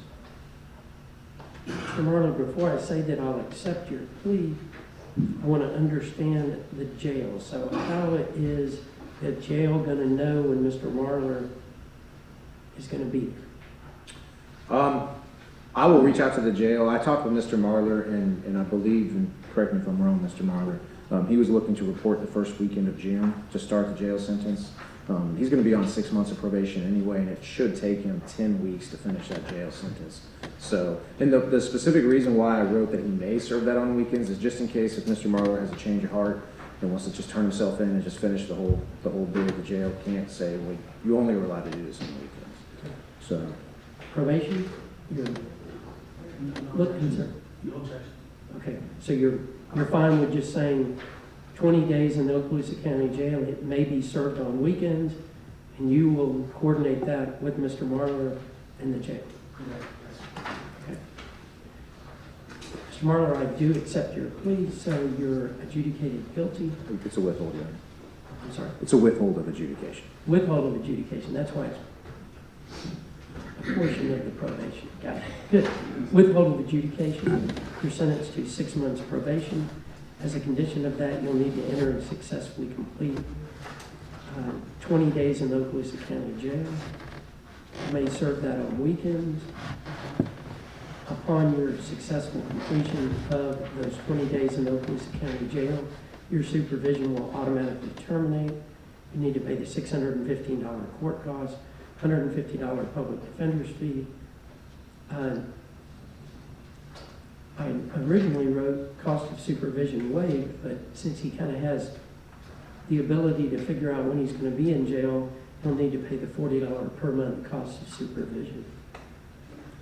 Thank you, Mr. Marler. Good luck to you, sir. And do we have a statute number for the lesser included? It's 815.06, subsection 2, subsection A. Thank you. And what degree is this? It's a F3, level 1. Judge, on Joseph Sikorsky, it was 22 CF 2319. Counts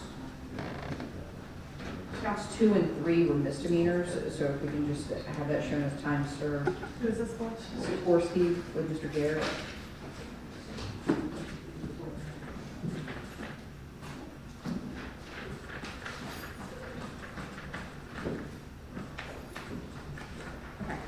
And if you can repeat that?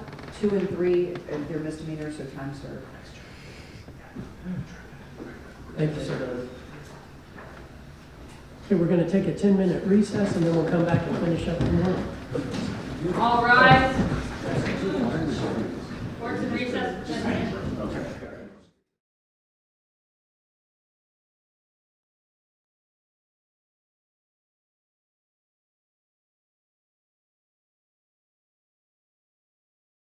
Hi, I'm Michael Gilbert, defense attorney with Warrior Law. I represent those accused in Santa Rosa, Okaloosa, and Walton County.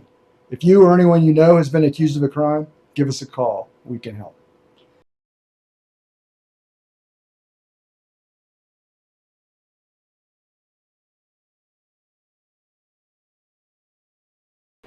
Back Home Bakery Cafe is 2 blocks from the courthouse on Crestview historic Main Street. We serve handmade pastries, espresso, and lunch items, and we're open Tuesday to Saturday from 7 a.m. to 4 p.m., serving lunch from 11 to 2. We hope to see you soon. Bad Boy's Juicy Beef and Tasty Bird is located at 482 North Wilston Street in historic downtown Crestview, just 1 block from the courthouse.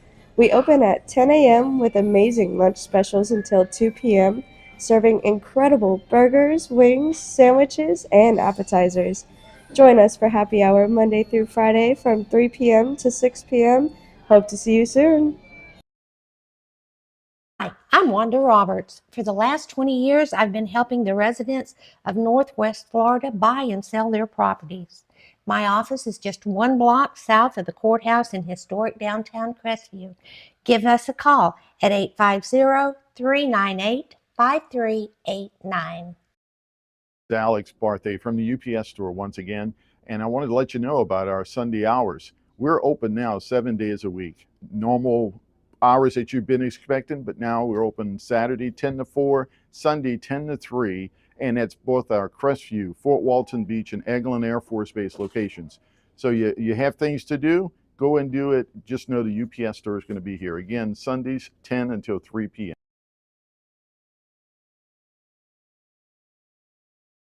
Hello, I am Bonnie from Body Be Healthy here in Crestview.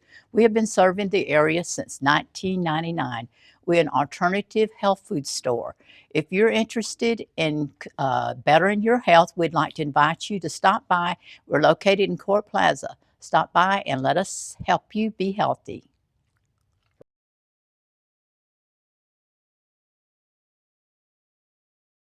Congratulations, Dixie Dan Powell, for your recent induction into the National Trial Lawyers Top 100. The National Trial Lawyers Top 100 is an organization celebrating premier trial lawyers from across the country who meet stringent qualifications as civil and/or criminal defense lawyers. Hello, this is Chris Norman at Bulldog Bail Bonds. Our office is in Crestview, Florida, but we service 7 Northwest Florida counties. If you ever find yourself in a jam, please give us a call. We're here to help you out.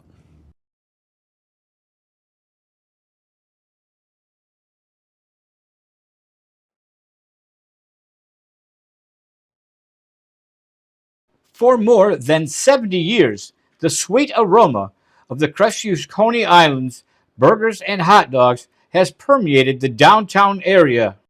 If you have not experienced the unique flavor of Crestview's Coney Islands burgers and hot dogs, then I encourage you to join us for lunch. Monday through Thursday from 10 a.m. till 3 p.m., Friday from 10 a.m. till 4 p.m., and Saturday from 10 a.m. till 2 p.m. We're located in historic downtown Crestview at 107 North Main Street. Call 850-683-1045. Days Tire Pros makes buying tires simpler.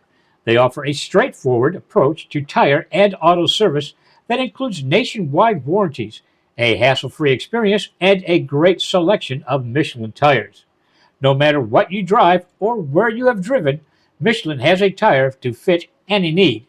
Visit our store in Crestview or online at daystirepros.com.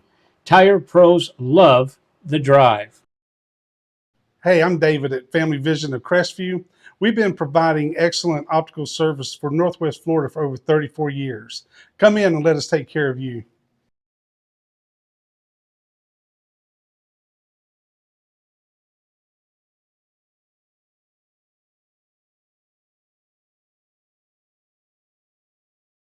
At Powell, Powell & Powell, we are a family of lawyers working together as a team for our clients. For more information, visit us online today at www.powelllawfirm.com.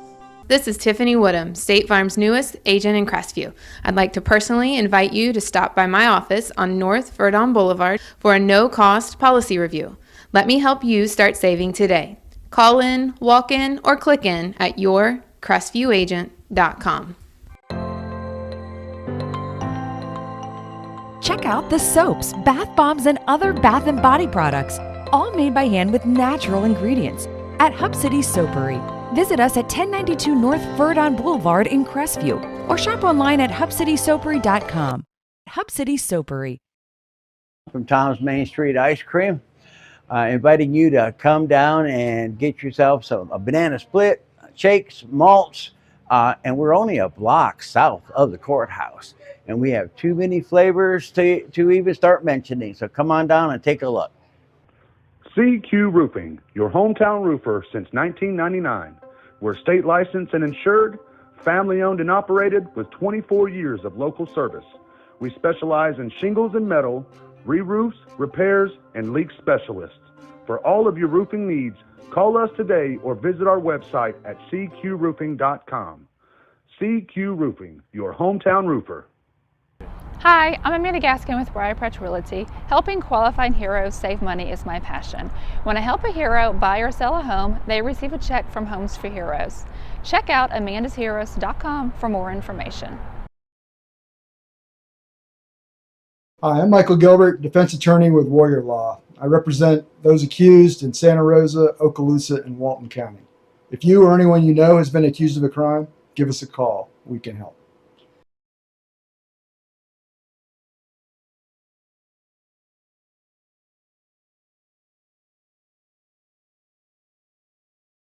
Back Home Bakery Cafe is 2 blocks from the courthouse on Crestview's historic Main Street. We serve handmade pastries, espresso, and lunch items, and we're open Tuesday to Saturday from 7 a.m. to 4 p.m., serving lunch from 11 to 2. We hope to see you soon.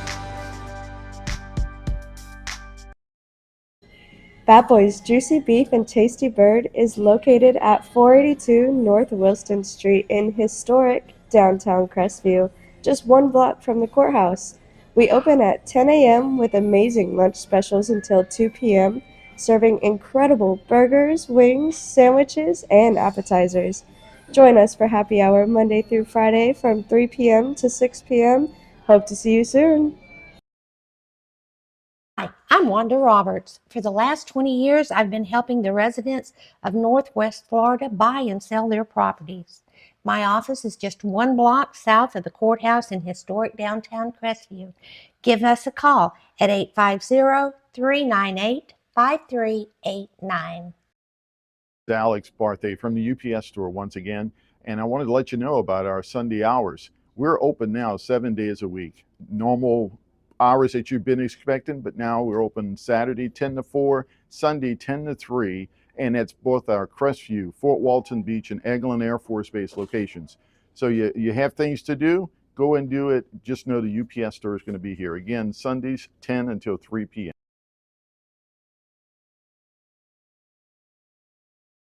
Hello, I am Bonnie from Body Be Healthy here in Crestview.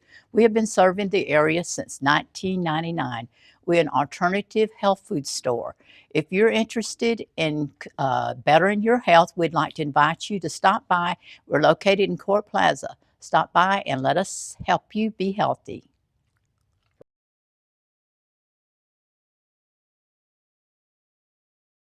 Congratulations, Dixie Dan Powell, for your recent induction into the National Trial Lawyers Top 100. The National Trial Lawyers Top 100 is an organization celebrating premier trial lawyers from across the country who meet stringent qualifications as civil and/or criminal defense lawyers. Hello, this is Chris Norman at Bulldog Bail Bonds. Our office is in Crestview, Florida, but we service 7 Northwest Florida counties. If you ever find yourself in a jam, please give us a call. We're here to help you out.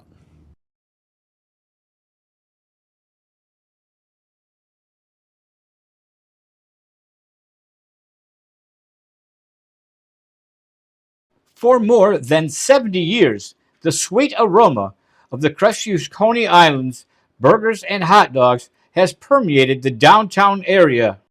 If you have not experienced the unique flavor of Crestview's Coney Islands burgers and hot dogs, then I encourage you to join us for lunch. Monday through Thursday from 10 a.m. till 3 p.m., Friday from 10 a.m. till 4 p.m., and Saturday from 10 a.m. till 2 p.m. We're located in historic downtown Crestview at 107 North Main Street. Call 850-683-4600 1045. Days Tire Pros makes buying tires simpler.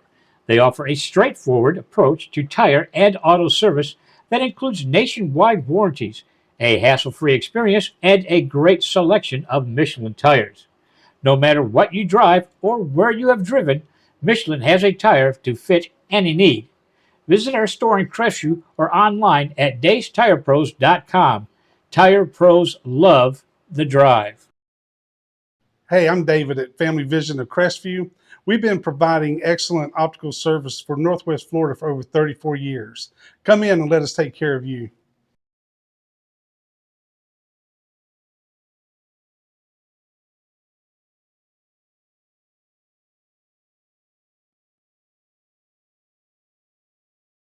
At Powell, Powell & Powell, we are a family of lawyers working together as a team for our clients. For more information, visit us online today at www.powelllawfirm.com. This is Tiffany Woodham, State Farm's newest agent in Crestview. I'd like to personally invite you to stop by my office on North Verdon Boulevard for a no-cost policy review. Let me help you start saving today. Call in, walk in, or click in at yourcrestviewagent.com. Check out the soaps, bath bombs, and other bath and body products, all made by hand with natural ingredients at Hub City Soapery. Visit us at 1092 North Verdon Boulevard in Crestview or shop online at hubcitysoapery.com. Hub City Soapery. From Tom's Main Street Ice Cream, inviting you to come down and get yourself a banana split, shakes, malts, and we're only a block south of the courthouse. And we have too many flavors to even start mentioning. So come on down and take a look. CQ Roofing, your hometown roofer since 1999.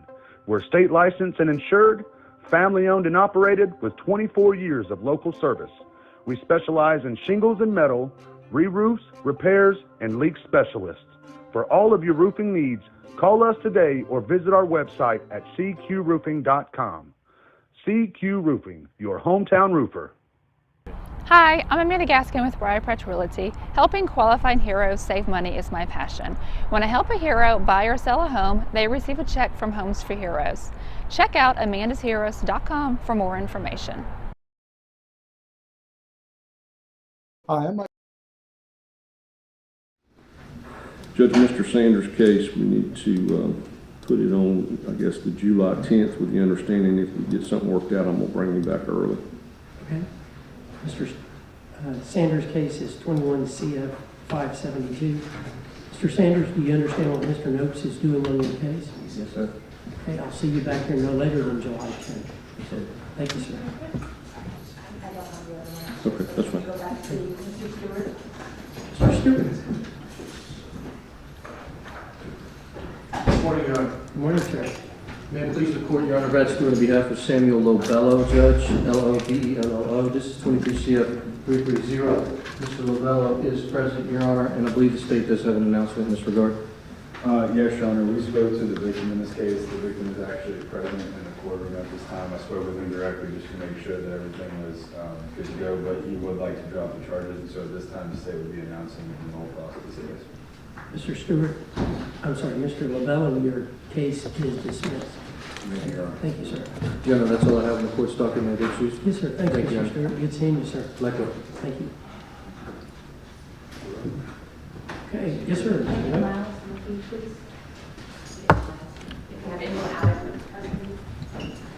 Because we're going to take Mr. Miles out of order. Okay. We need to move the people around. Okay.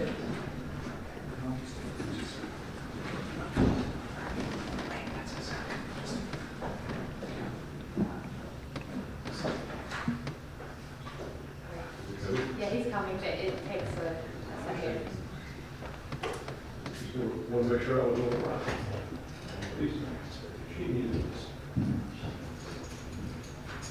And just so everyone knows, after the private attorneys, then I'll take the pro se's, the defendants that aren't represented by counsel, and then we'll do the public defense. About these, sir.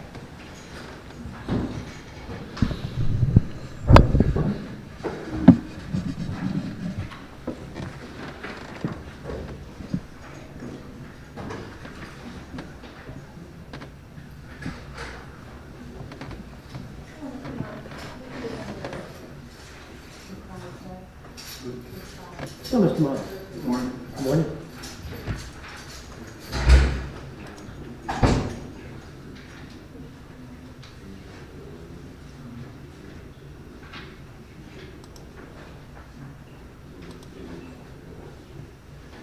Judge, we're going to continue Mr. Miles' case. I met with his brother last week, and I need to set the deposition of the mother of the alleged victim, which based upon what she shared with Mr. Miles' brother, it's very, very important to the case. Mr. Miles, do you agree to the continuance? I'll see you back here no later than July 10th. Okay. Thank you, sir. Thank you.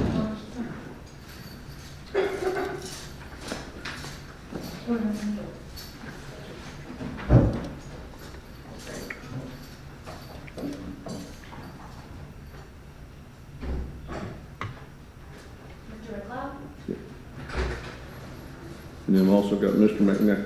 McNamara also.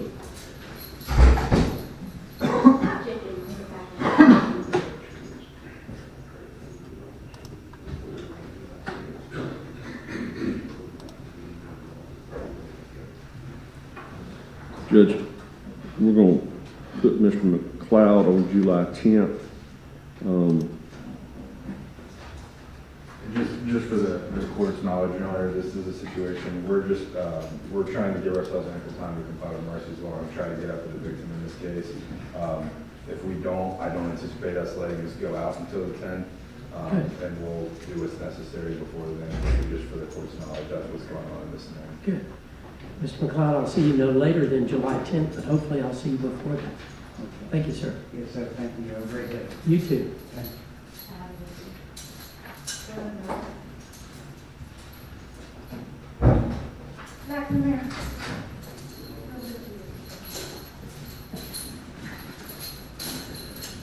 Judge Mr. McNamara is present. I had intended to go to the jail and see him. I had a death in the family end of the week, so I've not been to the jail to give him the video or share the videos with him. I would ask it to be put on pretrial for July 10th with the understanding if I can get it resolved before then, I will certainly bring it back. But I want to show him these videos that I've got. Okay. And you don't want to leave it set for Thursday. You can't see him before. Judge, I've got to be in Pensacola Thursday morning for another case, and I know I will not be back till after lunch. Mr. McNamara, I'll see you no later than July 10th, but hopefully I'll see you before then. Thank you, sir. Thank you. Judge, I think that's all of the inmates I've got, so if I could take care of Julian LaBella.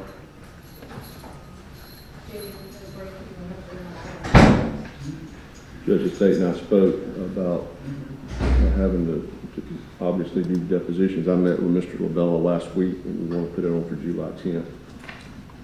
Okay. Mr. LaBello, do you agree to the continuance? Yes, Your Honor. I'll see you back here July 10th at 9 o'clock. If the state offers you something that you want to accept, Mr. Notes can set that before that date, and you'd avoid about 300 people that day, okay? Thank you, sir. Judge, then I've got Levi Lucas. Yes, sir. Judge, Mr. Lucas is present. Judge, I met with Mr. Lucas on Thursday, and as a result, we figured out that the lab report was sent to previous defense counsel on November 15th. I didn't get involved with the case until December 22nd, and therefore I don't have the lab report, and the state's going to send it to me. Okay. Mr. Lucas, do you agree to the continuance? Yes, sir. I'll see you back here July 10th at 9. Thank you. Thank you, sir. Then I've got Victoria McDaniel. Your Honor, I've recently been appointed to her case. I had hoped to resolve it today, but we need a little extra time for her to discuss her options. Okay. Ms. McDaniel, do you agree to the continuance? Yes, sir. I'll see you back here no later than July 10th, but if the state offers you something that you want to accept before that time, Mr. Notes can set it here. Yes, sir. Okay. So July 10th, 9 o'clock? Yep. Yes, ma'am. Thank you. July 10th. At the same time? It's 9 o'clock, but it's here. Okay, thank you. Judge, then I've got William Morgan. The state has offered a PTI, which we're going to accept. They're going to send me the paperwork, and then we'll we'll get it resolved. Okay. Hello, Mr. Morgan. So, Mr. Morgan, if you sign all the paperwork for PTI, pretrial intervention, and that all goes through, then you don't have to be back here on July 10th at 9 o'clock. If for some reason it doesn't go through, I'll see you then. Thank you, sir. Judge, then I have David Pope, if I may approach. Yes, sir. Hello, Mr. Pope. Thank you, sir. Judge, Mr. Pope, in 22 CF 1908 is going to plead no contest to a misdemeanor, actually a second-degree misdemeanor. The terms he'd be adjudicated guilty, sentenced to time served, and I don't know what the misdemeanor costs are, but in addition to whatever those are, he would have to pay the $150 court-appointed legal assistance fee. Okay. Mr. Pope, if you'll raise your right hand, do you swear to tell the truth, the whole truth, and nothing but the truth, so help you God? Yes, sir. Thank you, sir. You can put your hand down. Mr. Pope, did you read the plea agreement? Yes.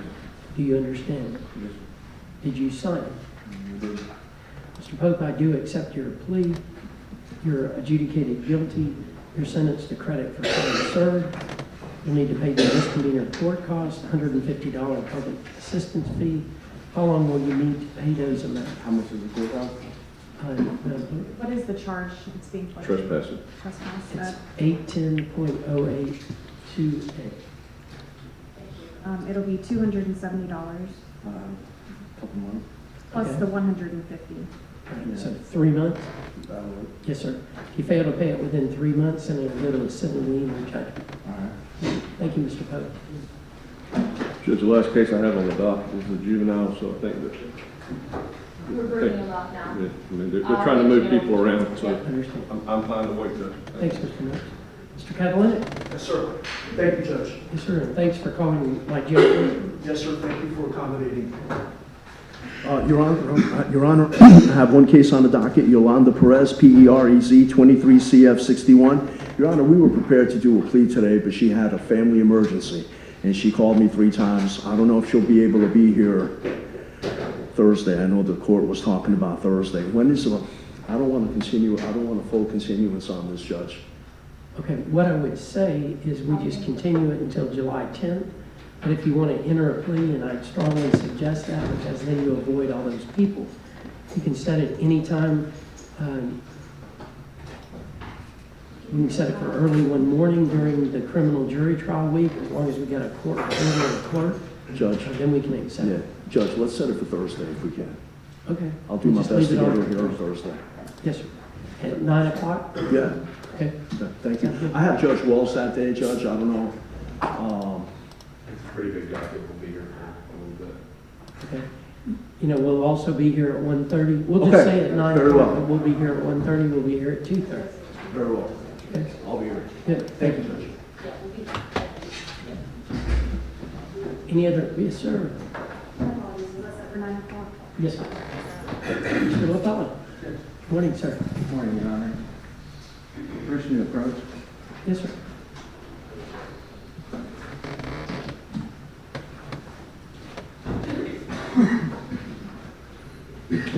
This is Catherine Sullivan before the court on 22 CF 59.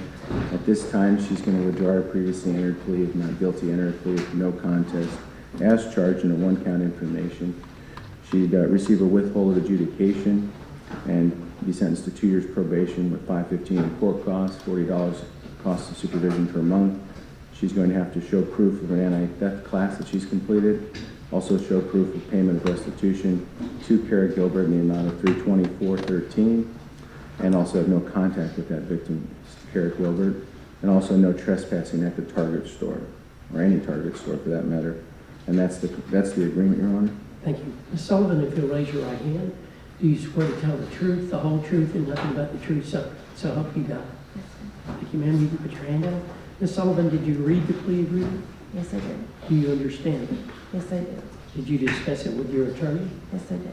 Did he answer all of your questions? Yes, I did. Are you satisfied with with his representation? Yes, I am. Did you sign the plea agreement?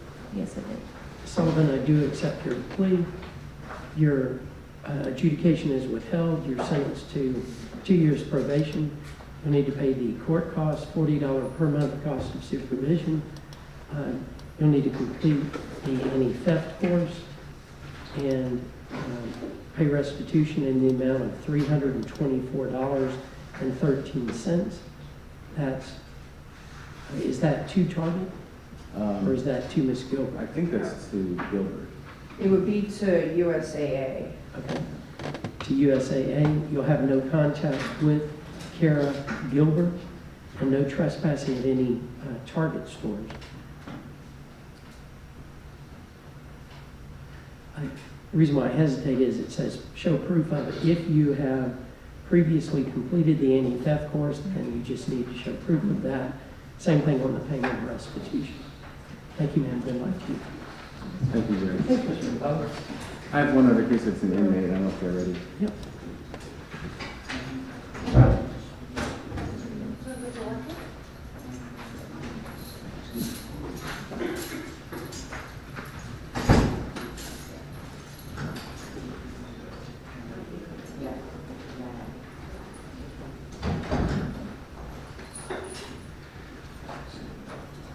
You're Mr. Wright? Yes, sir. Good afternoon.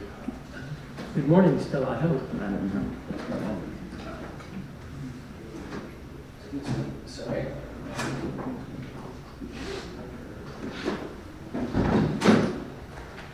This is Kyle Wright before the court, Your Honor, on 23 CF 89. It was set today for a plea or continue, trying to work out an agreement. I'm sorry, plea or trial? That's fine. Yes, sir. We're working towards a resolution. I was talking to the state last week about it. I don't think we've reached an agreement quite yet, but I think we're close. In the interim, we've also filed a motion to reduce his bond, and we ask that it be heard the next available court date. Judge, the state doesn't have any opposition to the motion to reduce bond. Okay, so what do you stipulate to? Just convert it to a signature. Okay, so whatever the outstanding cash or professional amount is converted to a signature? Yes, Judge. Okay, and that motion is granted, Mr. Wright.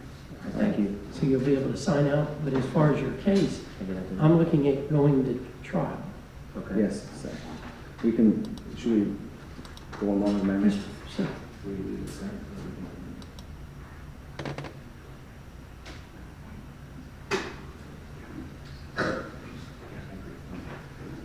Judge, based on the state's stipulation, I think, and in our good faith efforts to resolve this case, I think we'd ask the court to continue it. Nope. No? I'm going to trial. Okay. Judge, there was also a motion that has been filed in this case that's not set until June as well. Oh, I forgot about that. It was just filed during court last Monday. So that's the other basis that we have been in discussions of continuing this case.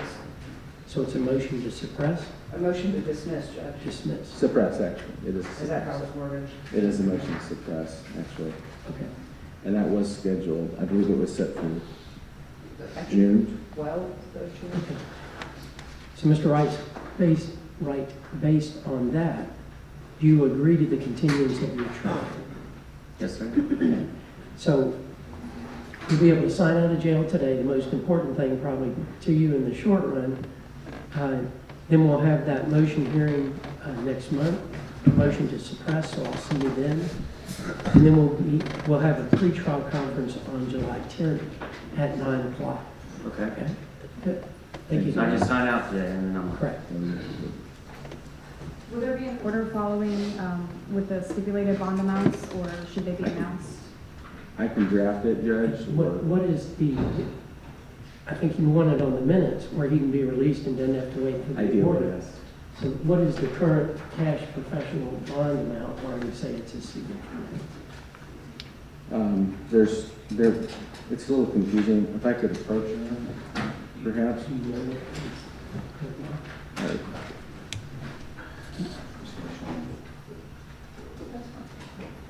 Are the cash professional bonds just converted to signature? Correct. Oh, okay. I can get that. Yes. Good. So you'll be able to sign out of jail today, If you fail to show up when you're supposed to, then you owe those dollar amounts, okay? Yes, sir. Thank you, sir. All right.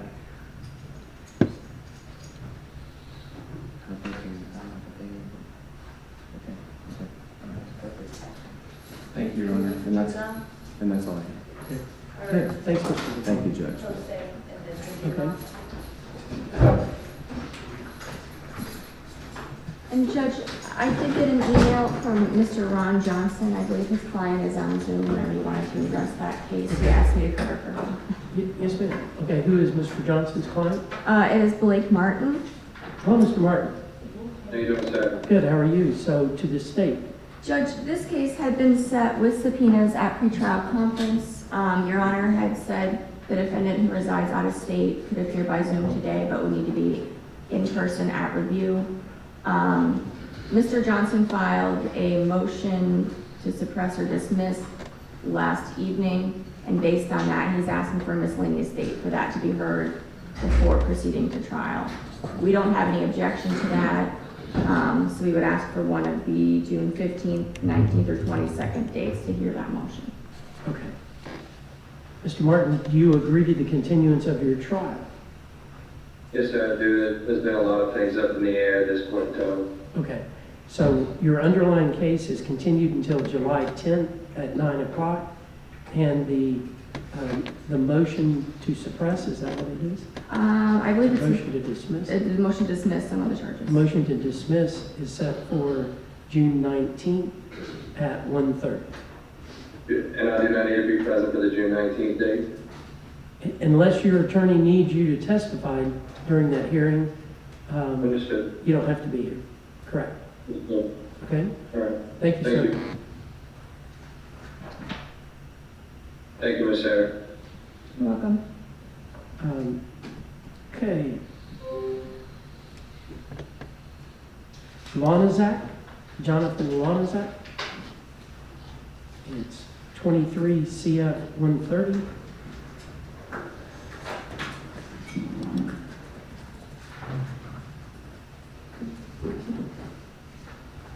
Have we previously talked about an attorney? Yeah. Did you fill out a financial affidavit? Do you not qualify? What's happened on that? Yeah, that's how too much property value. Okay. So you're going to represent yourself? I guess. Okay. Are we going to trial to the state next week? Your Honor, this was not set for trial. Okay. So we'll continue it until July 10th, but with everybody's understanding that we're going to go to trial on either July 24th or August 7th. Is that right? Is that where we are? I mean, this is a 23 case, Your Honor. I understand that if he's going pro se, there's probably going to be a much shorter case life. So I would have no issue with that, but I think the defendant just needs to understand that that's a really quick turnaround, and that if he is wanting to go to trial, okay, there's likely going to be things that he's going to want to get done.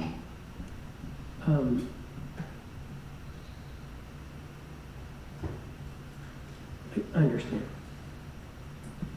You know, we hesitate. We always, if you ask any attorney, do I need an attorney for anything, civil, criminal, anything? The answer of the attorney is yes. You know, you need one. You really need to think about hiring an attorney. If not, and I've had jury trials with people that have represented themselves. I mean, you have every right to do that. I guess the question is, do I go through all those questions? When do you want? I think we should probably go through those questions at the next docket day. Because I have no issue with the next cycle going to trial. I just want him to be aware of what normally happens, you know, with depositions, getting the discovery, things of that nature. He's going to be in contact with my office because I'm going to need to be able to start sending him discovery if he is going to be representing himself. Well, and you need to start doing that because he is representing himself. Okay. How many do we have for Thursday morning? I showed 13. Okay. You'll come back on Thursday morning at 9 o'clock.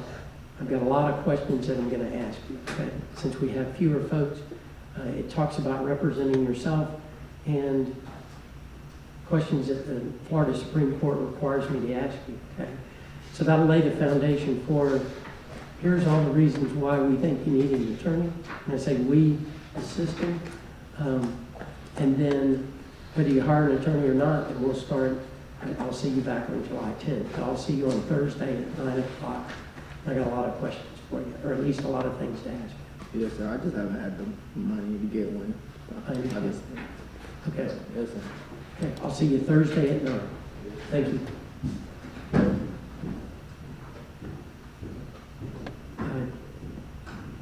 David Makoff, 23 CF 402. Question. It said status conference, but I didn't see anything on the docket. To my knowledge, Your Honor, I think we were here to see if Mr. Markoff had gotten an attorney. I've submitted the application to the public defender's office. I haven't got a response yet. I had got COVID. Everybody in the house had COVID. We were sick for 3 weeks, and I was supposed to come last week. Clerk saying they don't have your application. Application? All right. Well, why don't you fill one out before you leave the courtroom today? Okay, all right. I mean, I've got it in my phone. I know it's in my phone still. Okay, well, you can put whatever you got there on that piece of paper. Okay, sure, no problem. If you'll hand it to security, don't leave until I talk to you. Yes, sir, no problem. Good, thank you. John Midget is next. Yes, sir. Oh, Mr. Midget. If we may, Your Honor, just because there is a co-defendant in this case that Mr. Kleins is representing, Kelly Midget, and I think we were waiting on his investigator to determine whether or not there was any restitution that was needed, and that would kind of take. Ms. Midget, you want to come up? Thank you. Your Honor, so my investigator is pretty much at this point playing Okay, so phone wait, tag. first off, for court smart, so 22 CF 2571 is Mr. Midget. What is Ms. Midget's? 2562 Thank you. is Ms. Midget's case. So, Your Honor, our investigator right now has been playing phone tag with the manager at Lowe's. I talked with the Midgets out in the hall, understanding, of course, that I don't represent Mr. Midget at this point. But just to fill them in on what we were doing, they would like to ask the court to put this on the June 12th docket for kind of a drop-dead date. We're either going to have that information from Lowe's or we're not. And my understanding is that the Midgets at that point, regardless of whatever the restitution situation may be, would be entering PTI agreements on June 12th. So I would just ask the court to give us another week or two to see if we can get a final answer, have them both back in court on June 12th, regardless. Okay. So just so it totally doesn't fall off the radar, I'm going to set it for July 10th at 9 o'clock. That's the underlying case. But we'll set it for a status conference on June 12th at 9 o'clock. Okay, so I'll see y'all both back here then. Hopefully it's resolved. Yes, sir. Thank you once again. Thank you. Yes, sir.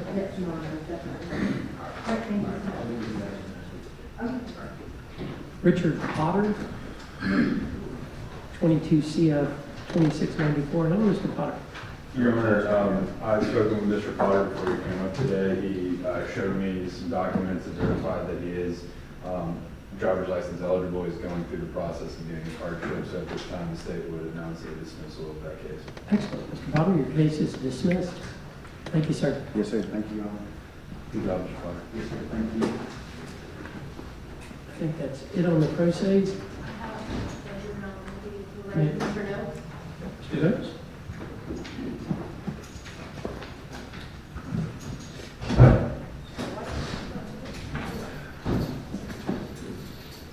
Judge, on Mr. White's case, cases actually, I just got appointed on one of his, I guess his new case number. There's some confusion about the cases that might be out, but we believe that we got to the bottom of that problem. However, the state's going to put together a score sheet. They have conveyed a verbal offer, but I've not seen it in writing. So I need to get that together and get to the jail. Once it's settled, get to the jail and talk to Mr. White. We have discussed getting, in a little bit of time, we've discussed the possibilities of boot camp or what have you, and I think he's okay with that option. But there's a lot of things that have to be done to get to that point to make that option. Thursday? I'm sorry? Am I going to see you on Thursday? Judge, I can't be here Thursday. And there's quite a few cases, there's lots of amounts of restitution that we're having to put together on this. So Okay, so you're seeking to continue it until July 10th? Right. With the understanding that you can set it before that date if you haven't agreed? Right. Yes, Judge, we're trying to make sure the moving piece of Mr. White going to a potential boot camp program with DOC, we're trying to make sure that there's nothing that's going to be messed up about that as far as the timing, because he turns 18 in September. Right. So, and my understanding is he can't enter the boot camp program until he turns 18. So that's why we don't want to unnecessarily delay him and put him in a regular DOC facility until he turns 18 if he could have already went. So that's what we're trying to talk through and make sure that we have everything, to the best we can for Mr. White. Mr. White, it sounds complex. Ask Mr. Noakes, all the questions that you have, make sure that you feel comfortable with what he's trying to do, okay? Everybody's talking about things as if you're not standing here, but we're here for you. And so I understand that you're turning 18 in September, but that didn't mean the world just stops. Between now and then, you're still alive and you're in jail. But talk to Mr. Noakes, make sure that you understand what he's doing, okay? Yes, sir. Judge, I think to help matters, I know that even if we had a deal today, I think the court still has to ask DJJ to do a predisposition report because he's not 18. Yes, sir. As well as I think there has to be a pre-sentence report done. I expect the state and I and Mr. White are going to agree on the terms and conditions, but there's some of these other things that have to be done because of his age. I don't know if the court would be inclined to go ahead and order or ask DJJ to start, because there's a number of cases. I think he's going to have to plea for them to do those reports. So what we may do is we'll set a plea for the month of June for him to come and plea to the charges with the understanding of the agreements that are being made of the youthful offender cap and everything like that. But I think that we still have to go through that because he still isn't 18 yet. We may just have to set an early plea. Okay. Mr. White, the state talks as if, it's already a done deal. It's not. You've got to agree to what's going on, okay? Never feel like you're railroaded, you're not. I want to make sure that you feel comfortable with whatever you're doing, okay? So I'll see you back here no later than July 10th. The state was talking about me seeing you next month in June. I'll see you whenever they set a hearing. If you have any questions for me, let me know at those hearings. Talk to Mr. Noakes. Appreciate it. Thank you, sir. Thanks, Mr. White. Thank you, Judge.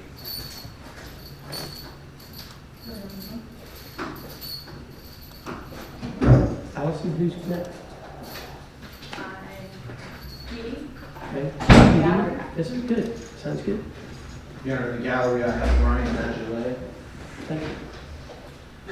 Followed by Aaron Martinez. This is Mr. Magellan, Your Honor. Mr. Magellan has entered into a pretrial intervention agreement with the state. I have had Mr. Magellan sign this. Mr. Gomez has signed it. I've already talked to probation about this. There will be no plea with this. Mr. Magellan has been instructed to report to probation officers in the court and then take this personally directly to Zeta Veris over the probation office to start the PTI today. So I'll be handing that to Mr. Magellan and he'll speak with probation. It should be done. Mr. Magellan, thank you for always dressing up for court. I appreciate that. You're very attentive when you're here. I wish you the best. You make it through that, you don't have to worry about this court anymore. Thank you, sir. Yes, ma'am, just go out. Thank you.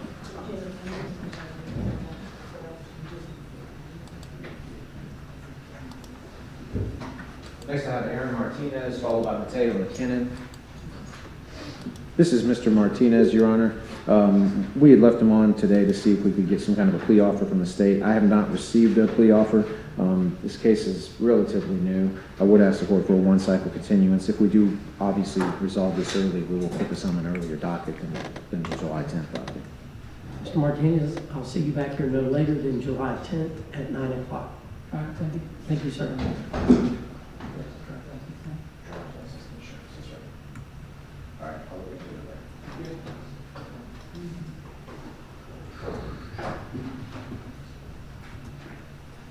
Mr. McKinnon will be Terrence Merritt. This is Mr. McKinnon, Your Honor. We would like to leave Mr. McKinnon on. He was announced plea or trial. Leave him on the Thursday docket. Okay. So does the state have an offer to Mr. McKinnon that they intend to withdraw either today or Thursday?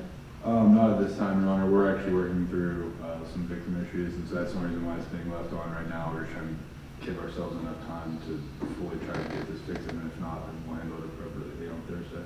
Okay. And if you do get in touch with the victim, then we're going to trial next week? That's correct, Your Honor. Okay. So, Mr. McKinnon, I'll see you on Thursday at 9. Thank you, sir.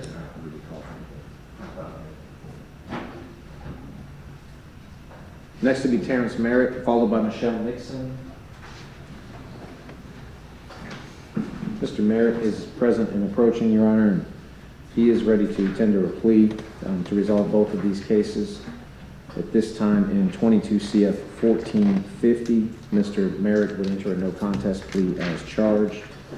In 22 CF 1451, on count 1, Mr. Merritt will enter a plea to the lesser included offense of simple possession of a controlled substance. He will enter a plea as charged on count 2. That's a first-degree misdemeanor. The agreed upon disposition for both cases would be credit for time served. Concurrent to both cases, he would be assessed $615 in court costs for each case, a $50 application fee, a $100 public defender fee for each case. He would be adjudicated. He has previously been adjudicated, although it's been a while back. And I believe Mr. Merritt's going to ask the court for a year to pay off the court costs. Okay. Yes, sir. Mr. Merritt, if you'll raise your right hand, do you swear to tell the truth, the whole truth, and nothing but the truth, so help you God? Yes, sir. Thank you, sir. You can put your hand down. Mr. Merritt, did you read the plea agreement? Yes, sir. Do you understand it? Yes. Did you sign it? Yes. Mr. Merritt, I do accept your plea. You're adjudicated guilty. You're sentenced to credit for time served. You need to pay the $250 public defender's fee. All monetary assessments mandated by statute or county ordinance are imposed. That's the court cost. If you fail to pay those financials within 1 year from today, then they'll go to a civil lien or judgment. Thank you, sir. Good luck to you. After Ms. Mixon would be Danny Neal.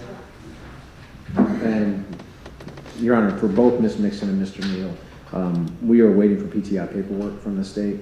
So the intent with both of these individuals would be to ask for a one-cycle continuance. However, if we do get an earlier resolution to the paperwork, we'll have them back before the court sooner than July 10th. Okay. Unless you're entering a plea, if she enters PTI, it'll just fall off the top. Correct. If she doesn't have to enter a plea as part of that, then we can just submit the paperwork to probation. Good. So, Ms. Mixon, I'll see you back here on July 10th at 9 o'clock if you aren't accepted into PTI. Okay? Thank you, ma'am.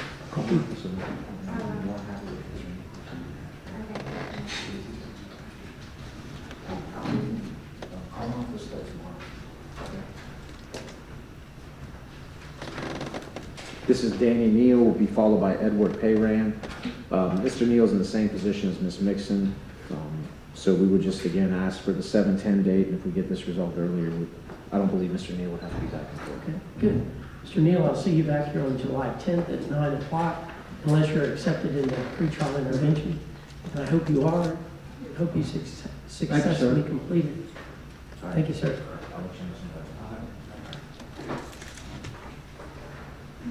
Next will be Edward Payran, followed by Thomas Plouffe. Edward L. Payran, 21 CF 3204. Oh, Mr. Payran.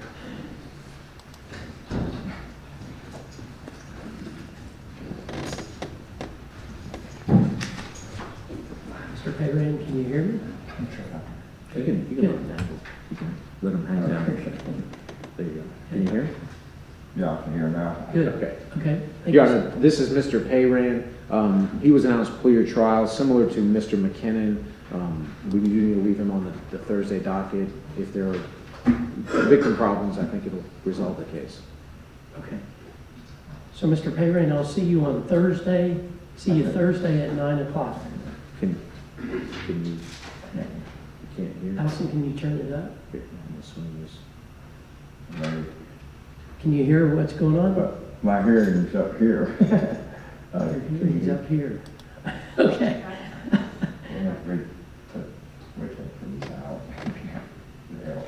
There you go. Okay. Try that. Mr. Payran, can you hear me? Yes, I can hear now. Good, excellent. So, Mr. Payran, it sounds like that the state is trying to communicate with the victim. I will see you back here on Thursday at 9 o'clock. Yes, sir. If the state doesn't dismiss the case or do something else with the case, then we'll be looking at going to trial next week, okay? Yes, I'll sir. see you Thursday at 9 o'clock. This Thursday? This Thursday at 9. Yes, sir. Thank you, sir. Thank you. Thank you. Next, I have Thomas Plouffe, followed by Justin Price. And Your Honor, this is Mr. Plouffe. He was announced plea or trial. We are really close to resolving this. There has come up a last-second issue on whether or not a monitor needs to be involved in this situation. I would ask the court to leave Mr. Plouffe on for plea or trial on Thursday. I do expect to get an answer to that situation tomorrow.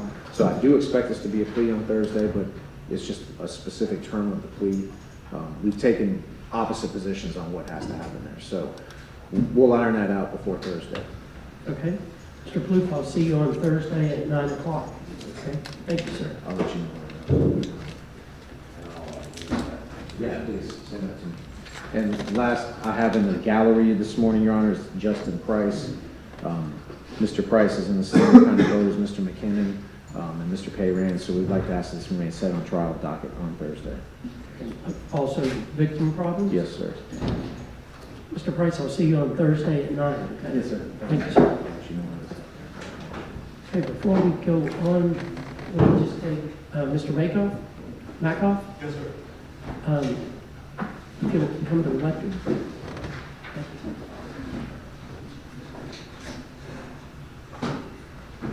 Okay, so you make $175 every 2 weeks? I make a check weekly. I've only been able to work a couple days a week. Okay, so $175 a week? Yes, sir. Okay. And everything else on here is accurate, correct? Yes, sir. I've been having some health issues. Okay.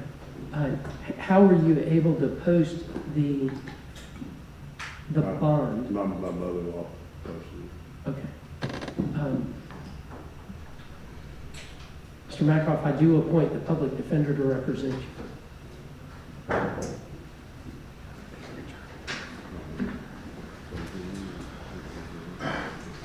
What's that?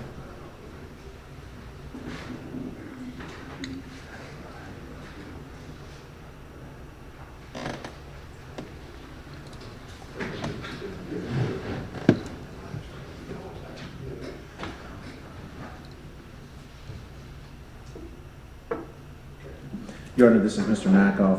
I would ask the court to leave Mr. Makoff's case on the July 10th docket. It's a pretty new arrest, but I definitely want to keep him on the next available docket. Okay. Mr. Makoff, I'll see you on July 10th at 9 o'clock. Stay in touch with Mr. Klein. Okay, thank you very much, sir. Morning, Judge. Good morning. Charles Russell, Public Defender's Office, covering for Jason McKinney. First case is going to be Zairia Jones. Case number is 21 CF 932, to be followed by Jeffrey Scott. On Ms. Jones' case, Judge, she's been excused. We were anticipating a state announcement today. That's correct, Judge. She successfully completed her inpatient treatment, so we would ask dismissal of her case. Excellent. Her case is dismissed.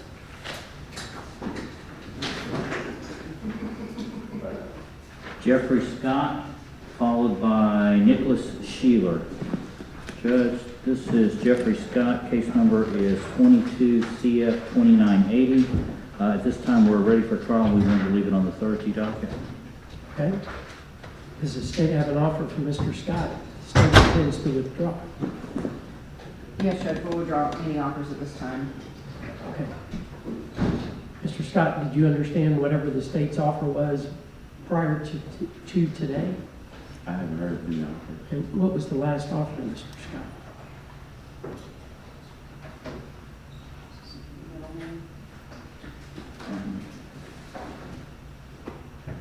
Jeffrey Lamar.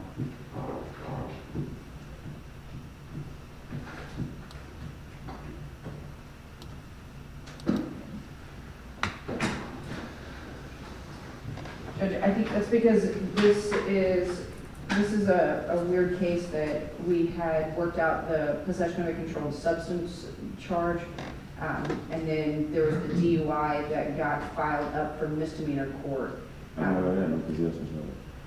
No, this is case number 22 CF 2980. I have the charges are driving while license revoked as an habitual traffic and then a DUI. Okay, sorry, HTO, it's not possession. Okay. So we've already pled to the HTO charge as the thing, so we're only going to trial for the DUI. So I don't think that we made any additional offer for just the DUI at this point. Okay. So we're going to trial next week on the DUI. Yes, Judge.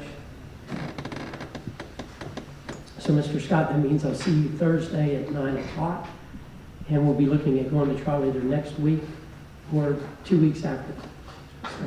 So Thursday, 9 o'clock. Thank you, sir. Next judge will be Nicholas Sheeler, to be followed by Jace Solano. Mr. Sheeler is present and approaching. Case number is 23 CF 325. I believe the state has an announcement. Yes, Judge. I think we've already filed a no cross in the case. Okay. Mr. Sheeler, your case is dismissed. Thank you, sir. Next is Jace Solano, followed by Rashawn Starks. Mr. Solano is present and approaching. His case number is 23 CF 444, and I believe the state has an announcement. Did we already file? Yeah. There's a no cross already filed on this case. Okay. Mr. Solano, your case is dismissed. Thank you, sir. Next is Mr. Starks, Judge, to be followed by Andrew West. This is Rashawn Starks. Case number is 22 CF 2924. At this time, Judge, we will leave Mr. Starks' case on the trial docket. Okay. Is there any offer to Mr. Starks that the state intends to withdraw today? Yes, Judge. There was an offer on the table to dismiss the felonies. That would only leave the resisting without violence, and that would be a misdemeanor. We agreed to an adjudicating credit for time served. Judge, Mr. Starks, we discussed that plea offer, and originally he did not want to take it, but now he indicates that he does. So if we could pass it for a minute, let me talk to him. Okay. Mr. Starks, I'll see you later this morning. All right. Thank you. Stick around. Andrew West, to be followed by Kasim Wright. Judges, this is Mr. West, and case number is 23 CF 599. And on Mr. West's case, we're going to leave it set for trial. Is there any offer to Mr. West that the state intends to withdraw? Judge, I anticipate this will be dismissed. Okay, so we're going to come back Thursday. Is it victim problems? Yes, Judge. We've tried to make phone calls. We couldn't get an answer, so I need one more chance to make sure that we can't get in touch. Okay. Mr. West, I'll see you Thursday at 9 o'clock. Okay, all right. Thank you, sir. Thank you. And then my last one, judges, this is Mr. Wright, Kasim Wright. Case number is 23 CF 618. The state has made a pretrial intervention offer to Mr. Wright, so we would like to consider that. So at this time, we're going to reset it for the. Okay.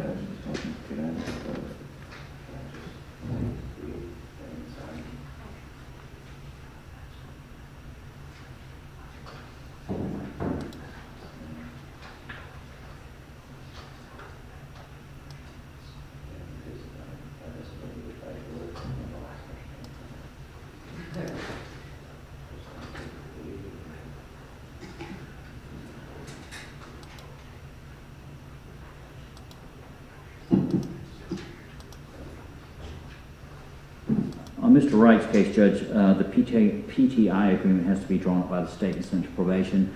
So that's what Mr. Wright was concerned about. He'll meet with probation and go over that PTI agreement. If he signs it, the case will fall off the docket. If not, he'll be back. I guess at your next pretrial conference date. Right. So, Mr. Wright, if you're accepted in the pretrial intervention, you don't have to be here on July 10th at 9 o'clock. If you do not enter that by that time, then I'll see you July 10th at 9. All right, thank you, sir. Thank you, sir. Have a good day. You too. Then we've got folks that are on, whoever else is in the gallery, and then the folks that are on Zoom. Yes, Your Honor. I have Peter Ingman on Zoom. Okay, good. How you doing, Your Honor, Mr. Klein? Doing well, thank you. How are you, Mr. England? Another day. Hey, Peter, did you email my office last week? Yes, I did, it's fine. Okay. Your Honor, the situation with Mr. Ingman is, I believe if we get the state some just a little bit more information, that the disposition of this case is probably going to change. It sounds like Mr. Ingman probably emailed my assistant, and I have not been in the office yet this morning. So I would ask to leave Mr. Ingman's case on for Thursday. It's been announced plea or trial. The situation is that Mr. Ingman lives southeast of Houston, Texas, and I don't expect this to actually be a trial given what I think he's sent me. So I would ask the court to authorize Mr. Ingman to appear by video. I know last week we had said if it goes to Thursday, but the intent on that would have been if he legitimately was going to be in a trial situation here. And here we're just trying to work out some final last-minute terms of a deal. So I would ask the court to authorize Mr. Ingman to appear on Thursday by video. Certainly if the court, if for whatever reason it advances to a trial stage, he most definitely would have to be here for that. To the state. Judge, I believe what Mr. Combs is saying was fairly accurate. We're just waiting on some reciprocal documents. So if we could just leave him on for Thursday, we have no objection to appearing by Zoom. Okay. So Mr. Ingman, I'll see you back here via Zoom on Thursday at 9 o'clock. If it's not resolved then you'll have to physically come here when we schedule it for trial the next week or so. Okay. Okay, yes, sir. Thank you. Thank you, Your Honor. Thank you, Mr. Klein. Thank you. And next I have on Zoom, Your Honor, is Garza Manuel. Mr. Manuel, your microphone's muted. There you go. Mr. Manuel, your microphone's muted. Let me ask you to unmute. We can't hear you, Mr. Manuel. Your mic's muted. There you go. Good. Yes, sir. We can. Thank you. Okay, thank you. Mr. Klein? Your Honor, so Mr. Manuel has proposed a resolution to this case to the state. I just talked to Mr. Gomez. I don't believe the state is in a position to accept or decline that at this point. So I guess all I could do really is ask the court to continue this to give the state time to give us an answer. It's essentially, we have proposed a plea to disorderly conduct for credit for time served. This is a false imprisonment case, serious charges. If the state accepted the counteroffer, not all that serious of an actual conviction on that point. But all I can do is ask the court to continue this. Okay. And I don't anticipate it taking me all the way until 7:10 to get an answer back. If we can come to some sort of resolution, we'll make sure to put it back on this day or something. So, Mr. Manuel, I'm continuing your case until July 10th. I see it's a 2022 case. If it's not resolved, before we get to the next trials, then it'll be going to trial. If the state offers you something that you want to accept before July 10th, then Mr. Kleins can put it on the docket then. But I'll see you no later than July 10th at 9 o'clock. Okay? Yes, sir. Thank you, sir.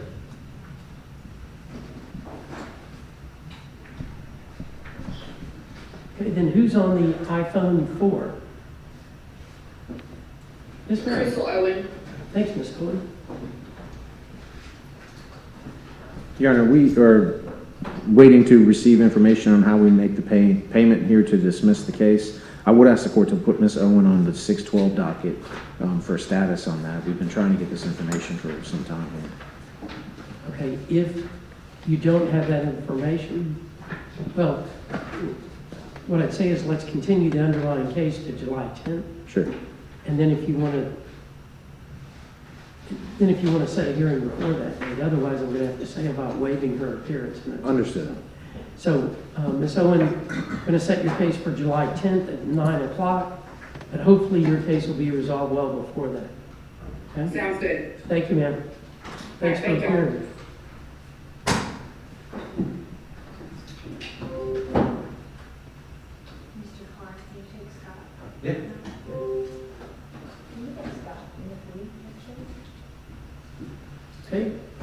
Who's next?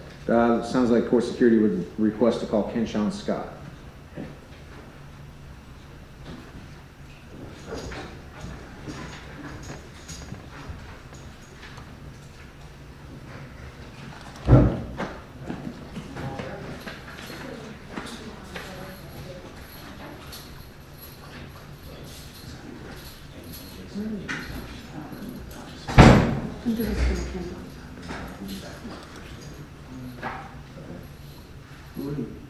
I'm the assistant public defender in Jason McKinney's office over here. He's out of town today. I'm just here to say Judge Mr. Scott's case on Thursday. He's ready to go. All right.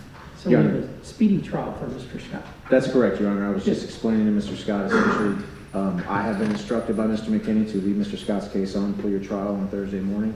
Okay. I believe that the state is shooting to have this in front of a jury next week. Okay.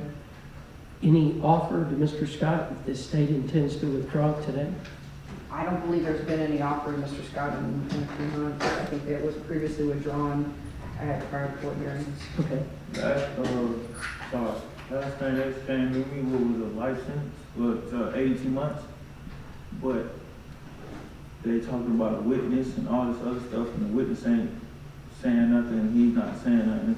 So they said all these moving pieces, but man, things are being caught up in lies and stories are not matching up, so I don't understand. Hold on. I'm intentionally being rude because I don't want you to say something that may hurt your I'm not case. going to say nothing, but I'm wondering I was just trying to figure out from the state if they'd offered you anything.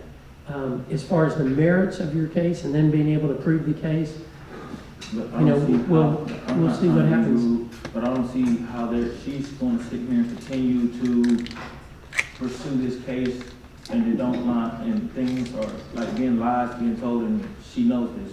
Well, that would, like I'll I said, that'll be human trafficking on her part if she sends me to prison for something I did not do. And can I say, I would like to go to a trial by judge instead of a trial by peer. Because hold on one second, let's talk about it. Is Mr. McKinney going to be back here Thursday? He's going to be here on Thursday. Okay. Yes, and I've informed Mr. Scott that. Good. That's the first I have even heard from Mr. McKinney or Mr. Scott. So Mr. Scott, really important, talk to Mr. McKinney about you have the right to go to a jury trial, you have the right to a judge trial. If you want a judge trial, talk to Mr. McKinney about that. We'll have a lot of things we want to talk about on Thursday. So I'll see you Thursday morning, okay? Yes, sir. Good. I want to trial by judge. I don't want to jury. Talk to your attorney about that.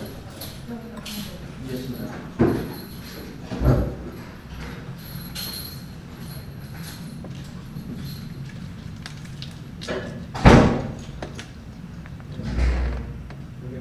My name is Michael Hall. Come on up.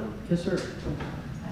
I got here as fast as I could. My initial ride here, the car broke down right there on Bill Parkway. And He's on page 24 of the docket. He's represented by Katie Jaquith out of Faith, that there was issued earlier. And I literally was running down Bill Parkway to get here, Your Honor, and I was so scared. And my friend saw me. She picked me up, thank God. So, but I got here as fast as I could. Forgive me for being late, Your Honor.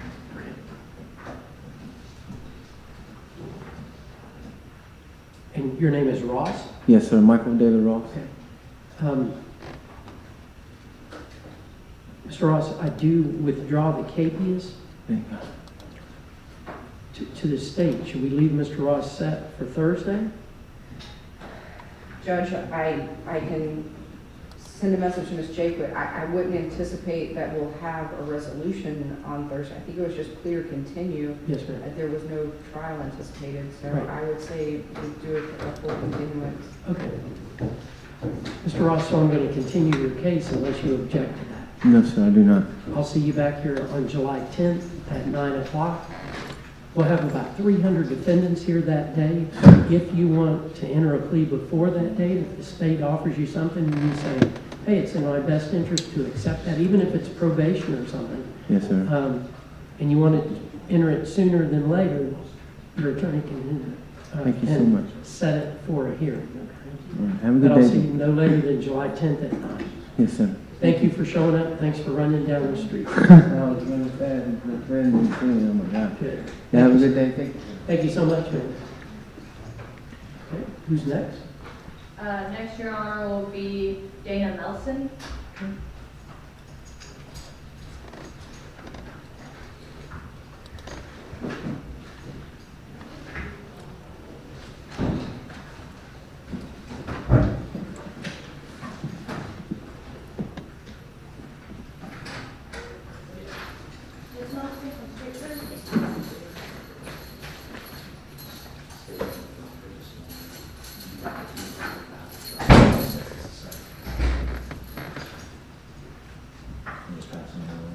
Check this out, 2857. I've never been signed by a judge. I got paperwork and I was told this morning to bring this before Judge Brown's attention. Okay, I'm just giving you what I was told this morning. So you got it now. But I never did get stopped. I never did.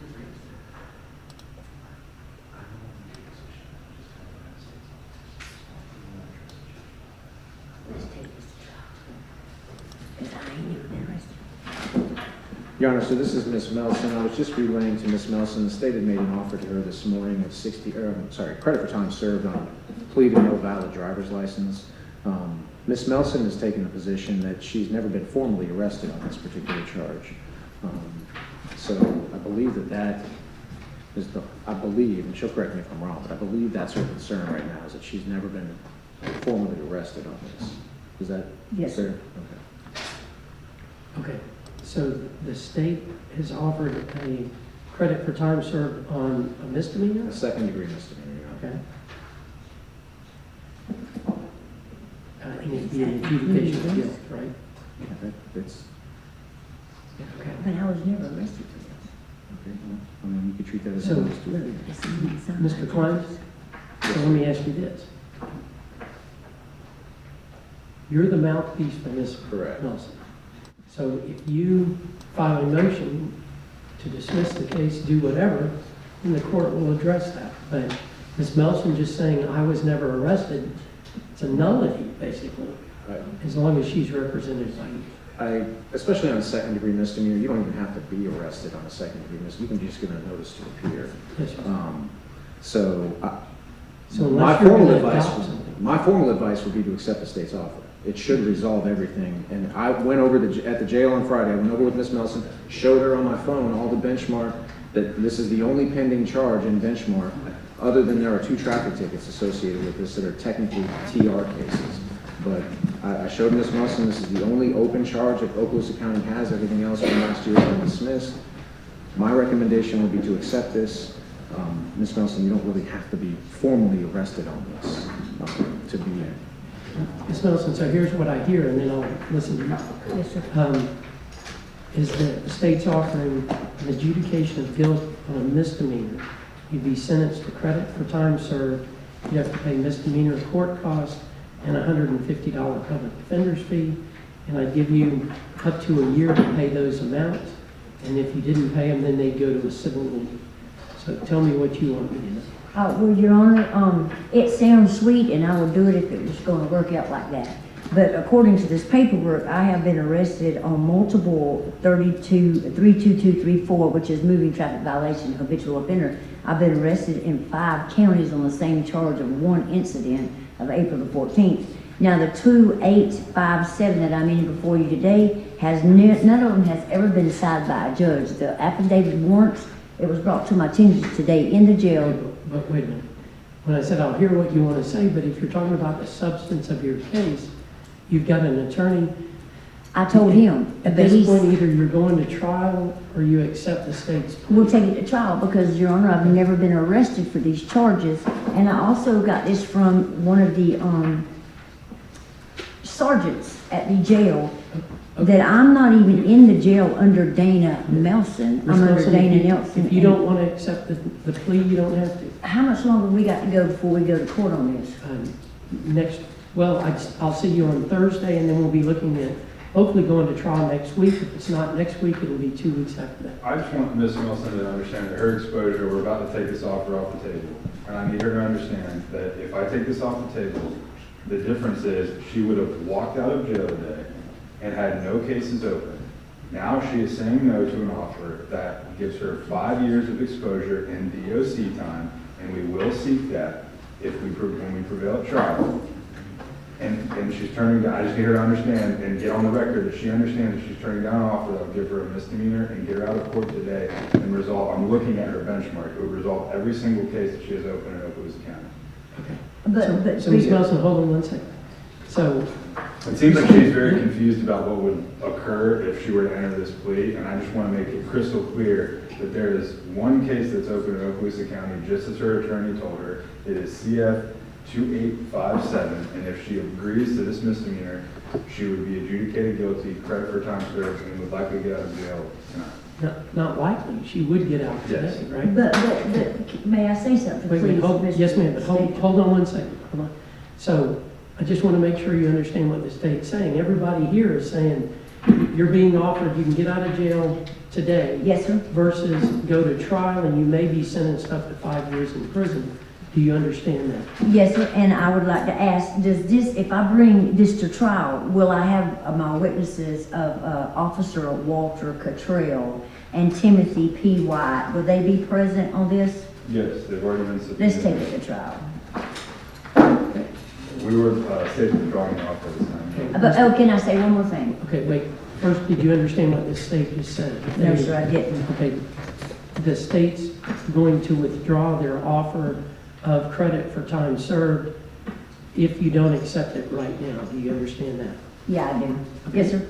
But, sir, on the April 15th wreck, there's no way they can give me 4 citations. There was a power pole. I've been arrested. Ms. Nelson, we're going to trial, and then I mean, if we're attorney going to can- resolve it, can I get a little information in here to resolve this issue? Well- Because it says in the narrative that I was already sentenced to 5 years Ms. on Nelson, this same charge. it's only going to be resolved today if you accept the state's offer, and if you're not, then we're going to trial and the offer's being withdrawn.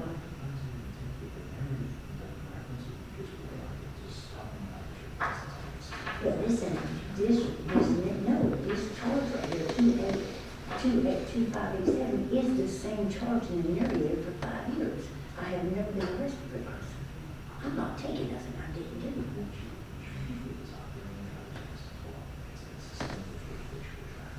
Okay, the 2 citations is the narrative of the members. What are the citations? If you have citations listed to this charge, we would merge and dismiss. If that's what she's concerned about, we would merge and dismiss the traffic citations. So Ms. Nelson, you have 1 case open. That's it. It's 2857. That's the only For case. driving while license suspended. And I'm habitual offering to second resolve that case for the time that you spent in the Okaloosa County Jail, and then you can walk out. And your tickets will be dismissed. But I can't see taking this when I was never arrested and Timothy P. White ain't even in my case. There is no judge signed for this offer. It's not even valid.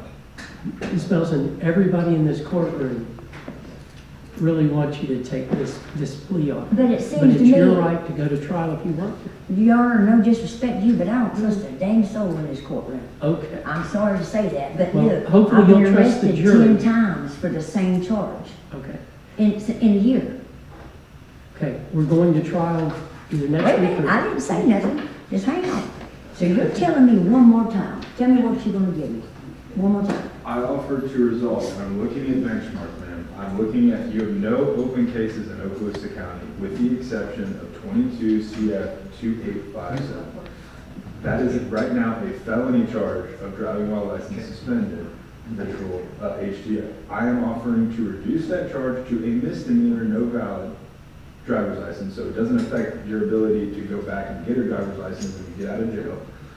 And I'm offering you to give you credit for the time that you've already been in the jail currently. For that charge. I'm sorry, say it For again. that charge. For this charge, and that's the only charge that you have open right now currently in Okaloosa County. I can't do anything about any other charges in any other county. I'm assistant state attorney for Okaloosa County. That's all I can do in this division. I'm looking at your benchmark, and you only have this case that's open in this county.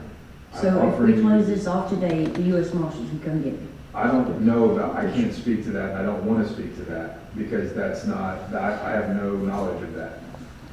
But I'm offering you to resolve this case now. You would be done with all of your obligations with respect to Okaloosa County and the criminal cases that you have here. And I've also offered to merge and dismiss any traffic citations that stemmed out of this incident from 2857. And then, Ms. Melson, this is a state court. When you say U.S. Marshals, that's federal court. We don't have anything to do with them. Right, but they got a hold on me. And here's the deal, what I'm gonna do, if I did plead out, I'd be pleading out to a charge that wasn't even signed by a judge properly. So 2857 is, I've never been on pretrial release, that's where that stems from. I've never been on pretrial release, I never was ROR. Let's take this to trial. Okay, Ms. Melson, I'll see you Thursday at 9 o'clock. We'll be going to trial in the next week. And we will be getting my witnesses, right? Yeah, I'm trying to get Okay. And I have the official paperwork from this trooper. All right. Thank you. Thank you. Y'all have a good day. You too. Thanks, Ms. Melson. Ms. Turnage? You come to the lectern, please. Your Honor, this is Ms. Turnage. I met with her last week on behalf of Mr. McKinney.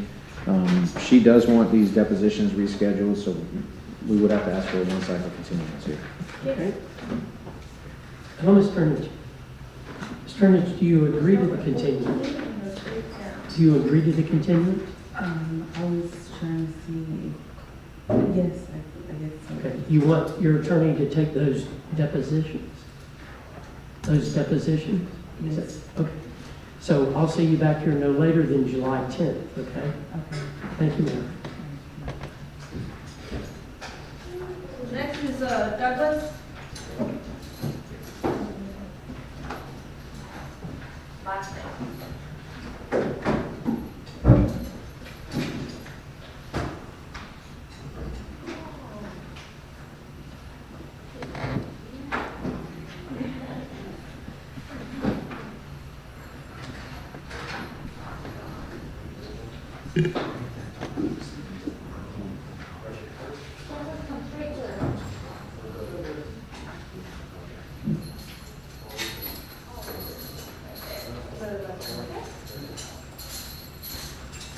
Hello, Mr. Douglas. How are you? Good, how are you? Sir.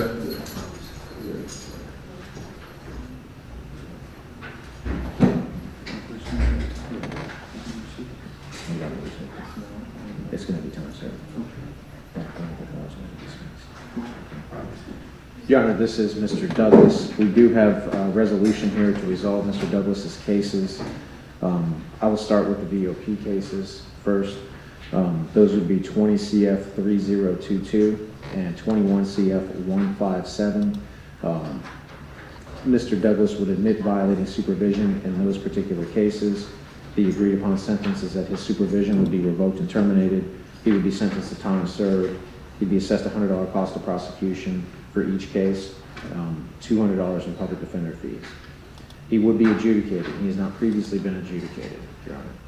In 21 CF 1439, Mr. Douglas is going to be entering a plea to resolve these 6 counts. Count 2 in that case is going to be null-crossed. Counts 1 and 3 in that case both involve the use of a deadly weapon.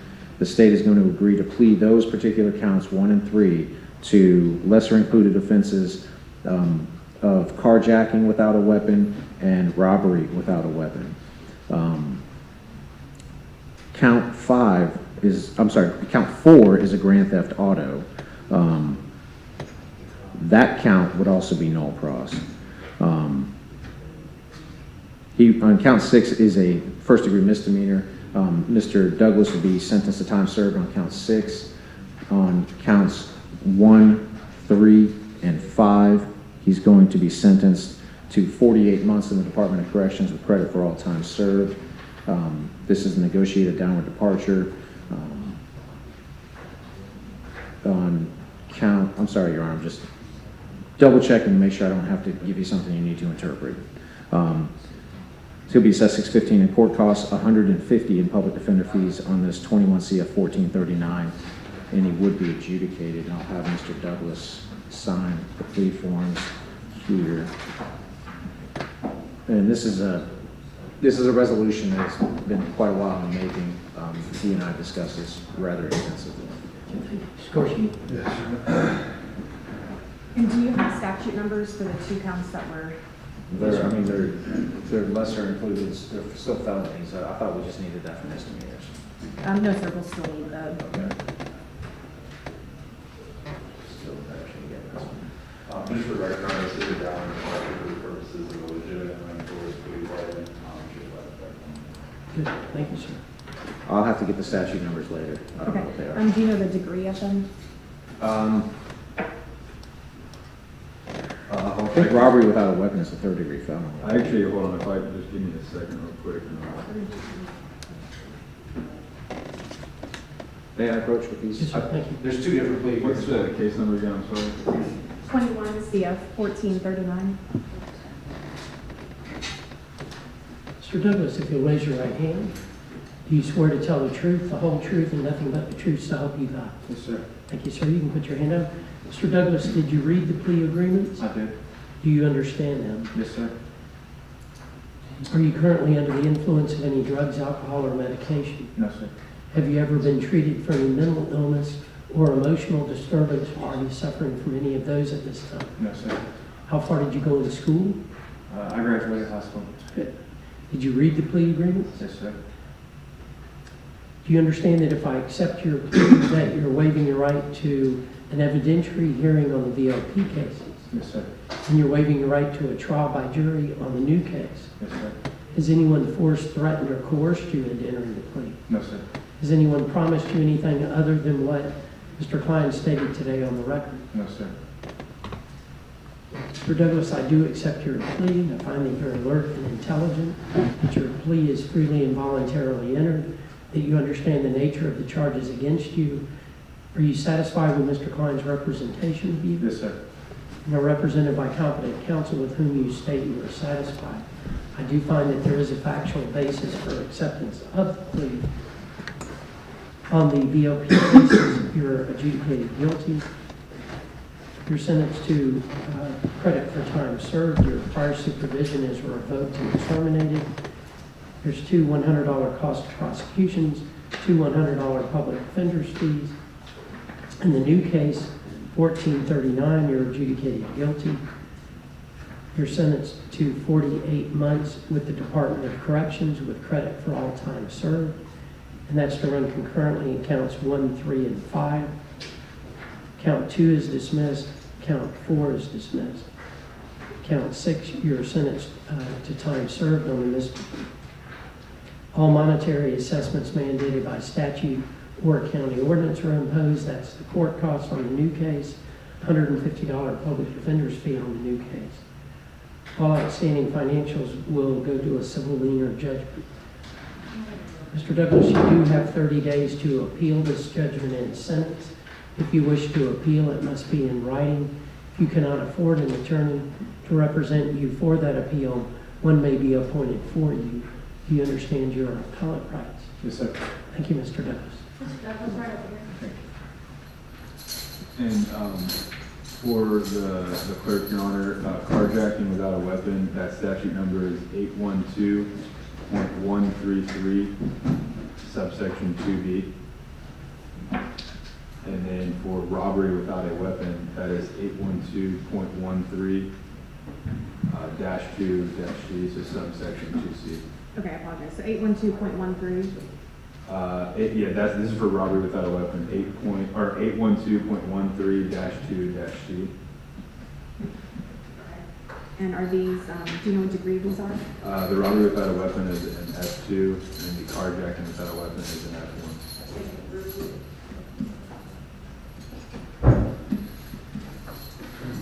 Folks in the gallery, they're waiting for an inmate, I take it? No, Judge, it's Mr. Starks that we're going to recall.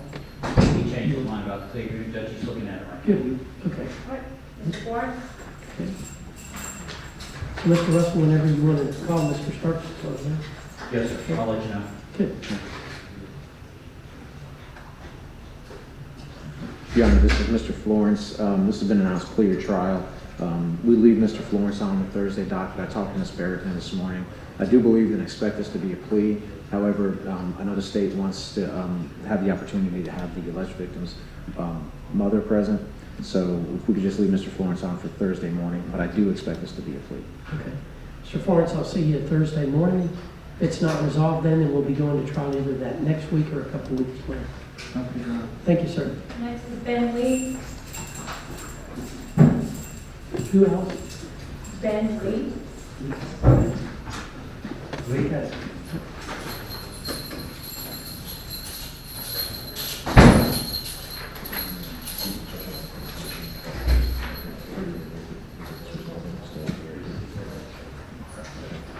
Your Honor, this is Mr. Lee.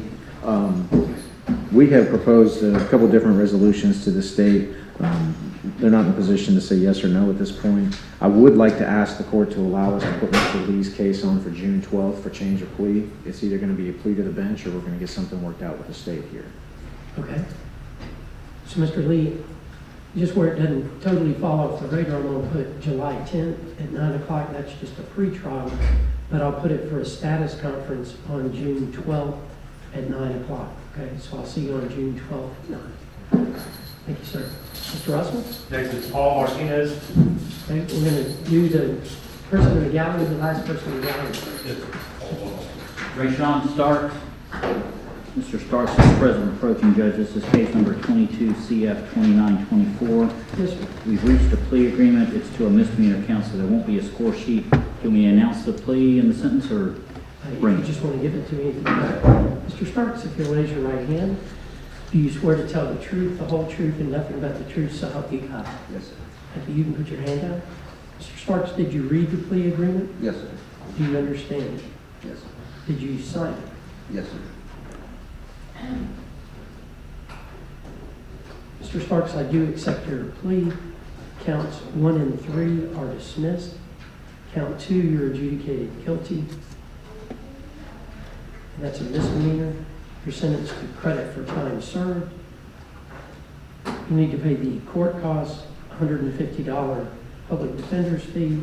If you fail to pay those within 180 days from today, then they'll go to a civil lien or judgment. Okay? Thank you, sir. Thank you. Can you repeat which two counts were dismissed? 1 and 3 are dismissed. Count 2 is the time served. Thank you. Okay, yes, Rick. Yeah. Martinez. Yep.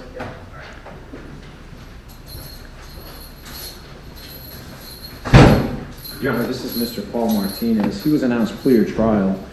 This morning I received an email from Mr. Gomez indicating that the state would consider a plea, some sort of agreed upon disposition if inpatient treatment was an option here. I believe that Mr. Martinez would be interested in possibly pursuing that. I don't know if I can get all this squared away in the next 2 days. So I don't know if the court wants to. There was something when I was kind of going through prepping for my cases that were set. I realized that he also has a VOP, and I think the state would be in a position where we would want to try that VOP before this trial anyway. So if we would maybe want to set the VOP evidentiary for sometime in June, that gives myself and Mr. Klein some more time to discuss a potential resolution that entails inpatient treatment. And then if not, then we can have that VOP evidentiary before the trial. Good. Okay. So, Mr. Martinez, as far as just the next step, the state has the right to choose to try the VOP case first. So I'm going to set that for June 19th at 1:30. But if you wish to enter a plea before that time, then your attorney can certainly set a hearing before that. I was just discussing with Mr. Martinez, Your Honor. I know the court's going to be pretty busy with these trial weeks coming up. So if we get something that we can squeeze in outside the presence of a jury, we'll even try to do that. Mr. Martinez, you can certainly do that. Your attorney can, even if he has to appear via Zoom from the jail, if you want to enter a plea that way. We can do it early one morning, we can do it around lunchtime, something like that. Yeah, I'm just trying to, I don't think people wait until like June 17th to look at this. All right, I'll be looking at this tomorrow. Yeah, I'm clear back on it. Next is Mr. Maston. Would you like to also set the Yes, sir. Mr. Maston. Your Honor, this is Mr. Maston. So I have talked to Ms. Barrickman, and the state is going to be most likely going to be in a position to agree to reduce Mr. Maston's bonds to signature bonds. We have talked to Georgia already and gotten confirmation that Georgia is going to come pick Mr. Maston up once he posts those bonds. However, Ms. Barrickman understandably needs written proof of that. So I'm going to get that to her before Thursday. If we could leave Mr. Maston on, he was never announced plea or trial. This is a plea or continue, but I think we're going to have a way we can get him back to Georgia this Thursday. Mr. Maston, I'll see you on Thursday morning. Yes, sir. Thank you, sir.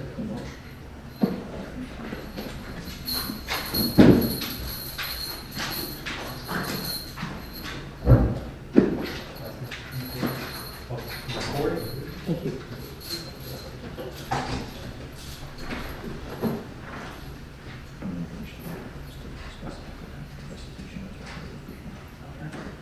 Your Honor, this is Mr. Jared McCoy. He is on the trial docket. However, we have reached an agreement with the state to resolve this. At this time, Mr. McCoy would be entering a plea as charged. This is going to be a negotiated downward departure sentence. Mr. McCoy will be sentenced as a youthful offender. He will be sentenced to 2 years in the Department of Corrections with credit for all time served. That will be followed by 4 years of probation. Special conditions of probation would be that he will write a letter of apology to Narinder Sarasani, and probation, that is spelled N-A-R-E-N-D-E-R.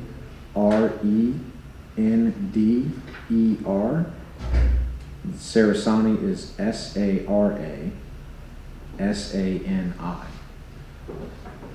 He will have no trespassing at the Hollywood Food Mart. He will have no contact with Malachi Rhodes. He will forfeit any firearm seized in the case. He will perform 48 hours of community service. He will pay $1,000 restitution to the Hollywood Food Mart. He will also pay $615 in court costs and $150 in public defender fees, and he would be adjudicated. May I approach? Yes, sir. Thank you, sir.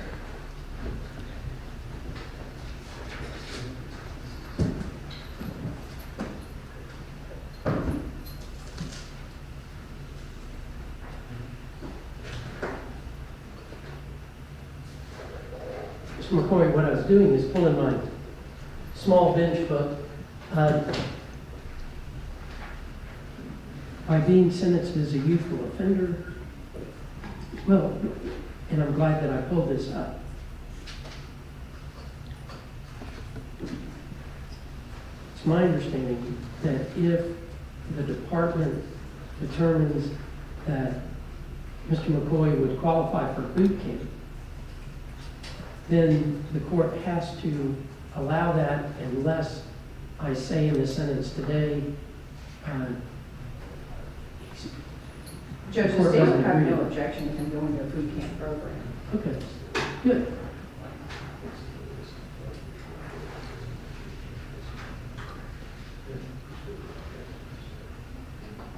So, Mr. McCoy, here, let me read to you what I put on in my bench book. If a defendant is sentenced as a youthful offender, then, and this is my understanding, okay, then the following will apply. DOC shall determine if you qualify to enter boot camp. If you qualify to enter boot camp, then basically the judge has to agree to that, allow you to go. Again, unless I say you can't at this point, and the state doesn't object, so I'm not going to put that restriction on you. If I approve, then the boot camp shall be at least 120 days, but no longer than the time it takes for you to successfully complete boot camp in accordance with the restrictions of the DOC. If you successfully complete boot camp, then the court is required to sign an order authorizing you to begin your probation immediately. Okay? And I've got in parentheses to myself, no matter if the defendant was sentenced to 4 years DOC as a youthful offender, followed by 2 years probation, if after 6 months DOC says you have completed boot camp, then the court is required to sign an order placing the defendant on probation for the remaining 5.5 years of the sentence. That's the example of it. So this was notes that I made to myself because I was like, wait a minute, I needed to understand it. And then it just says if I decide that I don't want to allow you to go to boot camp, I've got to tell it now. So I just wanted you to know that. Also, youthful offender provides you with additional resources as far as education and different things that'll help you out. Okay, that was the main reason why I picked up this book, not about boot camp. But so, Mr. McCoy, did I swear you in? Oh, yes, sir. Okay. If you'll raise your right hand, do you swear to tell the truth, the whole truth, and nothing but the truth, so help you God? Yes, sir. Thank you, sir. You can put your hand down. Mr. McCoy, did you read the plea agreement? Yes, sir. Do you understand it? Yes, sir. Did you discuss it with your attorney? Yes. Did he answer all of your questions? Yes, sir. Are you satisfied with his representation? Yes, sir. Did you sign the plea agreement? Yes, sir. Are you currently under the influence of any drugs, alcohol, or medication? No, sir. Have you ever been treated for any mental illness or emotional disturbance, or are you suffering from any of those at this time? No, sir. How far did you go in school? 9th grade, sir. Are you satisfied with Mr. Klein's representation of you? Yes, sir. Mr. McCoy, I do accept your plea. I find that you're alert and intelligent, that your plea is freely and voluntarily entered, that you understand the nature of the charges against you, and are represented by competent counsel with whom you state you are satisfied. I find that there is a factual basis for acceptance of the plea. You're adjudicated guilty. You're sentenced to 2 years DOC as a youthful offender, followed by 4 years of probation. All monetary assessments mandated by statute or county ordinance are imposed. That's the court cost, $150 public defender's fee, $40 per month cost of supervision. You will need to do the letter of apology. You'll have no trespassing and no contact with the victim.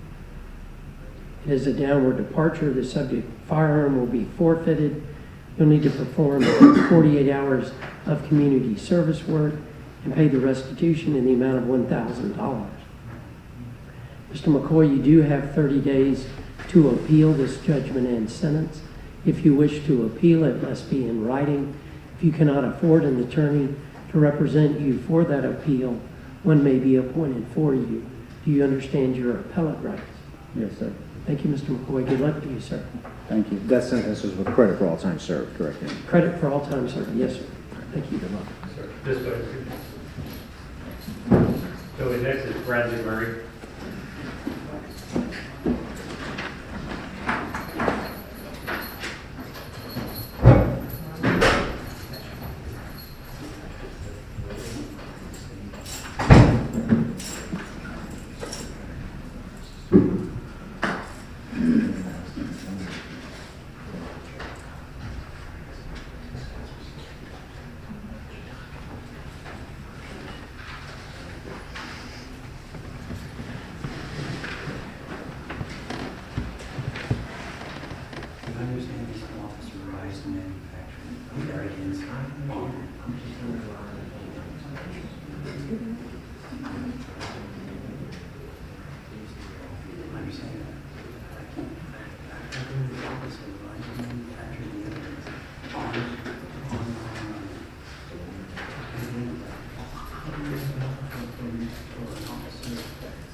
Your Honor, this is Mr. Murray. I was just passing along to Mr. Murray the substance of the discussion I had with Ms. Barrickman. I have informed Mr. Murray that if we say leave this on the trial docket, that I believe the state's going to ask to continue this, which would trigger them withdrawing any offers that they have made to Mr. Murray. I just explained that to him. He is aware of that, and he is asking that I ask that this remain set on the Thursday docket. for a plea or trial. Okay. Ms. Barrett? Judge, state's offer in this case had been to plea to one lesser level 1 failure to register charge. Guidelines on that would be 23.175 months. However, as charged, he does score 83.175 months. That's almost 7 years. This particular case did involve a registration case from Pinellas County originally. Allegations are that Mr. Murray came up here. State is going to need to coordinate travel and paying for that travel for our out-of-state witness. So based on that expense we're going to incur, we're going to need to ask for a continuance at this point to make sure we're able to pay for all his accommodations well in advance of trial. So we are revoking the offer today, and we'll be ready for trial next cycle. Mr. Klein, before I talk to Mr. Murray about the state withdrawing the offer. Sir, can I speak? Hold on one second. Let me just, you can in a minute. Thank you, sir. So, Mr. Klein, as far as the state moving for the continuance. I can tell the court Mr. Murray is going to want to keep this on the trial docket and proceed with trial. This cycle, I think we would have an objection. Has the state ever asked for a continuance in this case before? I don't believe that they have. Okay. And the defense certainly has. We have, Your Honor. Okay. Mr. Murray, before you say anything, know that everything's being recorded. The state's back to your right. You say anything about the facts of your case, it can be used against you. Well, it's pretty pertinent why I'm not accepting a prison sentence. The dereliction of duty of the officer and the rise of manufacturing of the same affidavit that they supposedly gave me and admitted they didn't. He rise to manufacture on the correspondence after the probable cause was reversed to obtain a warrant. It's just incredible what this officer did, and I believe it's in bad faith. It became bad faith when he used the underlying intent to rise the evidence on the affidavits after the probable cause, and he knew 6 months prior to that what document was not filled out when he did the 48-hour window FDLE report. He knew exactly what document was. Okay, so Mr. Murray, you want to go to hold trial? on one second. I can't, sir. I can't accept a prison sentence behind an officer's misconduct, and I apologize for that. But I mean, I would plead to 1129 today just to get this off the docket. But I'm not going to accept prison behind them kind of actions, sir. Okay. And it's proved beyond a doubt that he admitted on deposition that they did not give him that document, but he rose the evidence up, manufactured to rise it on the correspondence, and I didn't even receive the document. So this is a couple things, Mr. Murray. Yes, One sir. is you don't need to apologize. It's I know. your I'm case. just saying, sir. It's just not fair for me to suffer because a 60-day window. He did not contact me. My phone number was on file.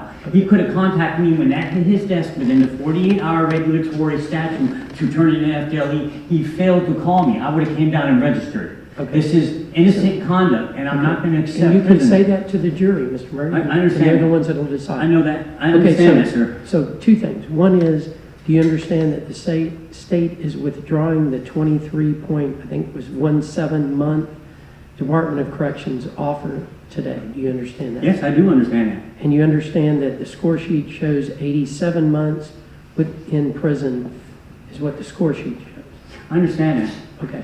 Well, Today I was asking for relief on counts 3 or 4 on that actions from the officer alone. I had it all written out. Hold on, Mr. Murray. So that was one.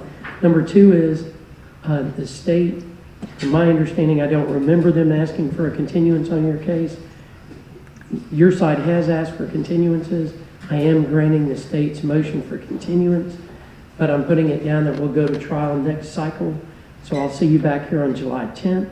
We'll be going to trial on July 24th or August 7th. Right, good. Okay, sir. What I was trying to do today is I was trying to demonstrate and challenge defendants on 30-day registration also, because the officer... There's no motion before the court, so... I've asked my officer to file a motion to dismiss under Criminal Procedure 1.190C4. And I'll respond to whatever motion. I've asked since December, sir, and there has been, because of this evidence, from fact-finding that I found, of these officers' misconduct, discrepancies or errors, I've been asking for a motion to dismiss since my Nelson hearing, and I wrote a letter to you on, I didn't want to, Okay, I mean, but I you're wrote a letter to you on January 17th. You're represented by Mr. Klein's. In the same discrepancy, I understand that. I wrote a letter to you January 17th in the same form, and no motion has been filed.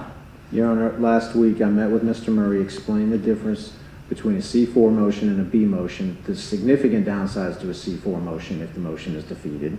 I have informed Mr. Murray that I will do the research on a motion to dismiss. If we have something viable, we'll put it forward. However, I tell all defendants, C4 motions are motions that, from a strategic perspective, I don't file them sometimes because they contain admissions, period, sworn admissions. And so I went over the differences between these two with Mr. Murray last week. If I have some sort of valid grounds to file a motion to dismiss, I'll file it. Mr. Murray, I'll see you back here. No, One sir, more thing, that's- sir? No, sir. Oh, okay, thank you. Thank you. We're in recess for an hour, and we'll take lunch, and then we'll come back and finish up the day. Thank you. All right.